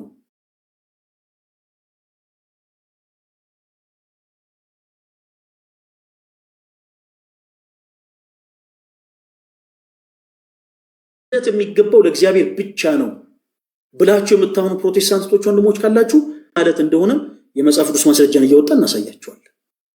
እህታችን ቲጂ ስግደት ሁሉ አምልኮ ነው ብለሽ ታምኛለሽ? ቶሎ ቶሎ በሉ አንድ ጊዜ ሰዓት ስለሌለኝ። እህታችን ቲጂ ስግደት ሁሉ አምልኮ ነው ብለሽ ታምኛለሽ?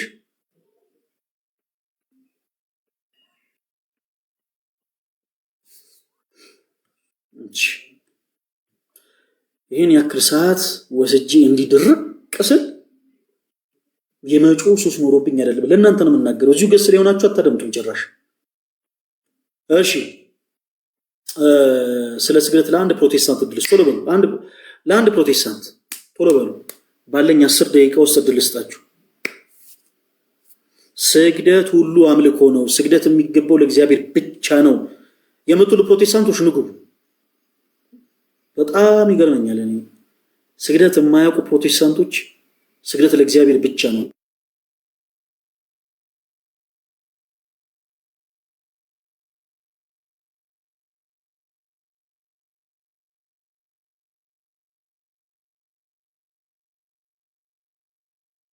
አያውቀውም። ማስረጃ ካላችሁ ኑ እናውራ። አሁን ዝም ብሎ ሀሜትና ሉባልታ አይደለም። ኦርቶዶክሳውያን እናንተ በዚህ ወጣችሁ ምናምን ኑ በመጽሐፍ ውስጥ ማስረጃ እናውራ። ቶሎ በሉ። ኢንቫይት ያደረኳችሁ ፕሮቴስታንቶች መግባት ትችላላችሁ። የኔ አባት እንዴት ነህ? የጠፋ ስም ማጂሽያን አንድ ቁጥር ጻፉ። ቶሎ በሉ። አንድ ቁጥር። ለማንኛውም ልክ እንደዚህ የገባው ታካሚዎችን እከታተላለሁ። እሺ ተመስገን። ከየት ቤተ እምነት ነው የመጣው?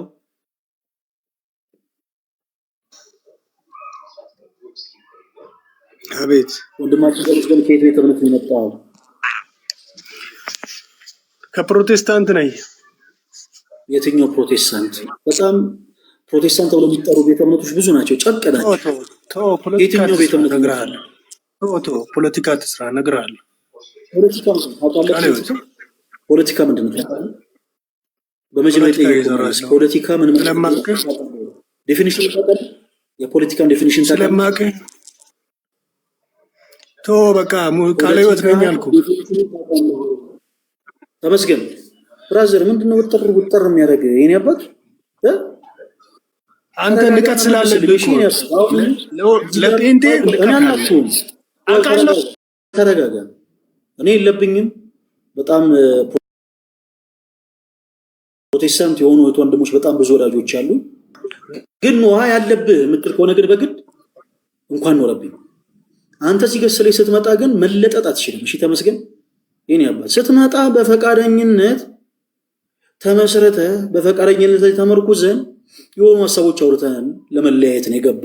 ስትገባ ውጥር ምናምን ይሄ እዛው መንደር እዛው ሰፈር። እሺ ተመስገን የኔ አባት፣ እንዳንተ አይነት ሰዎችን ቢያንስ ሌላ ነገር ማስተማር ቢያቀተኝ እንዲህ ግብረ ገብ አስተምሬ ይልካቸዋል። ስለ ስግደት ልናወራን ያስገባን ሰው ስለ ስግደት ልናወራ ስናስገባ ቤተ እምነትን ጠየቅን። ፕሮቴስታንት ነኝ ያልክ በጣም ብዙ ቤተ እምነቶች አሉ። ከየትኛው ቤተ እምነት የመጣው ስንል ፖለቲካ ዴፊኒሽኑን ታውቀዋለህ ወይ? ዋትስ ፖለቲካ ንገረኝ እስኪ። ፖለቲካ ምንድን ነው ለመሆኑ? ትርጉሙን ታውቀዋለህ? ዴፊኒሽኑን ታውቀዋለህ? ዴፊኒሽኑን እስኪ ዲፋይን አድርገው ብለህ የማታውቀውን ጉዳይ ለምን ትናገራለህ? የኔ አባት አውቃለሁ፣ እነግርሃለሁ። ንገረኝ፣ ምንድን ነው ፖለቲካ? እሱን ብቻ ትናገራለህ፣ ካልሆነ ታች ትወርዳለህ። ቀጥል። ምንድን ነው ፖለቲካ? ፖለቲካ ማለት አሁን አንተ እየሰራህ ያለው ታች ወረዳ። አንተ እኔ ከገዢው መንግስት ጋር ልታጋጨኝ ነው ታች። እንደውም እኔ ሲጀመር እኔ ፖለቲካ የሚል ሰው ካለ ታችን ማዞረደው። ኦኬ ተመስገን። ይሄ ዴይኬር አይደለም። እኔ ፐርሰናሊ ስነግራችሁ የእናንተን ልጅነት እንትን የምንልበት ቦታ አይደለም። ይሄ የኔ ተወዳጆች ካላደጋችሁ እዛው መንደራችሁ አድጋችሁ ነው። ይሄ ዘመንን የምትሉ ሰዎች ገብታችሁ ይሄ ለጠጥ ለማለት የምትሞክሩ ሰዎች ይሄ የምትለጠጡበት ቦታ አይደለም። ስነ ስርዓት ያዙ። ግብረ ገብ ይኖራችሁ። የምናወራው ስለ መጽሐፍ ቅዱስ ነው። ለምንናችሁ አይደለም ማውሩ ያልናችሁ። አይ ስለ እምነታችን እንናገር ፍቀድልን ብላችሁ ነው የገባችሁት። ስትገቡ ፖላይት ሆናችሁ ግቡ። ትገባለህ፣ ቤተ እምነትን ትጠየቃለህ። ቤተ እምነትን ስትናገር ትንቀጥላለህ፣ ሐሳብህን ትቀጥላለህ። ቤተ እምነትን ስትጠየቅ ግን የሆነ ጸብጸብ የሚል ከሆነ ቀር የሚል ከሆነ ግን እዛው ሰፈረ እንደፈለግኩ ምን አከራከረኝ ካንተ ጋር? ይሄ ላይቭ ስትሪም ነው። ሰው ብዙ መታገል ያለብን አይመስለኝም። ስትገቡ ቤተ እምነታችሁን ትጠየቃላችሁ፣ ቤተ እምነታችሁን ትነገራለህ። እደግመዋለሁ፣ ፕሮቴስታንት ተብለው የሚጠሩ ነፍ እንደውም ያሳንሷል። ጨቅ የሆነ ቤተ እምነቶች አሉ በጣም ብዙ። ስለዚህ ስትገባ ፕሮቴስታንት ነው ኦፍኮርስ ፕሮቴስታንት መሆኑን አውቄን ያስገቡ።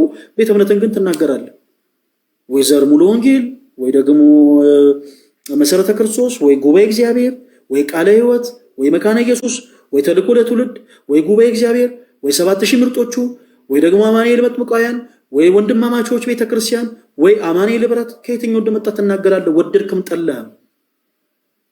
እማትናገር ከሆነ ታች ኮሜንት ሴክሽን ላይ ታብዳለህ እንጂ ምንም የምታመጣው ነገር የለም። ኢቨን እኔን እንኳን ብሎክ አታደርግም። ሁልህም ፎሎ ነው የምታደርገው።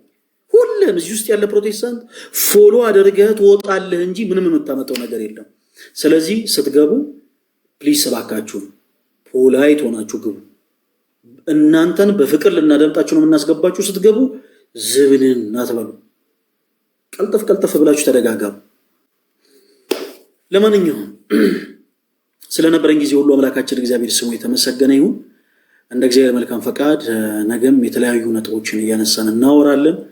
ከሰሞኑ መለቃቸውን ቪዲዮዎች ሁላችሁም እየተከታተላችሁ በደንብ ሪፖስት እና ሼር አድርጉልኝ። እኔ ተወዳጆች ፕሮቴስታንት የሆናችሁ እህት ወንድሞቻችን እደግመዋለሁ፣ ላይቭ ስከፍት በመጀመሪያ የተናገርኩት ነጥብ አለ። እኛ እናንተን የማምሸቅ እናንተን የማናደድ ዓላማ የለንም።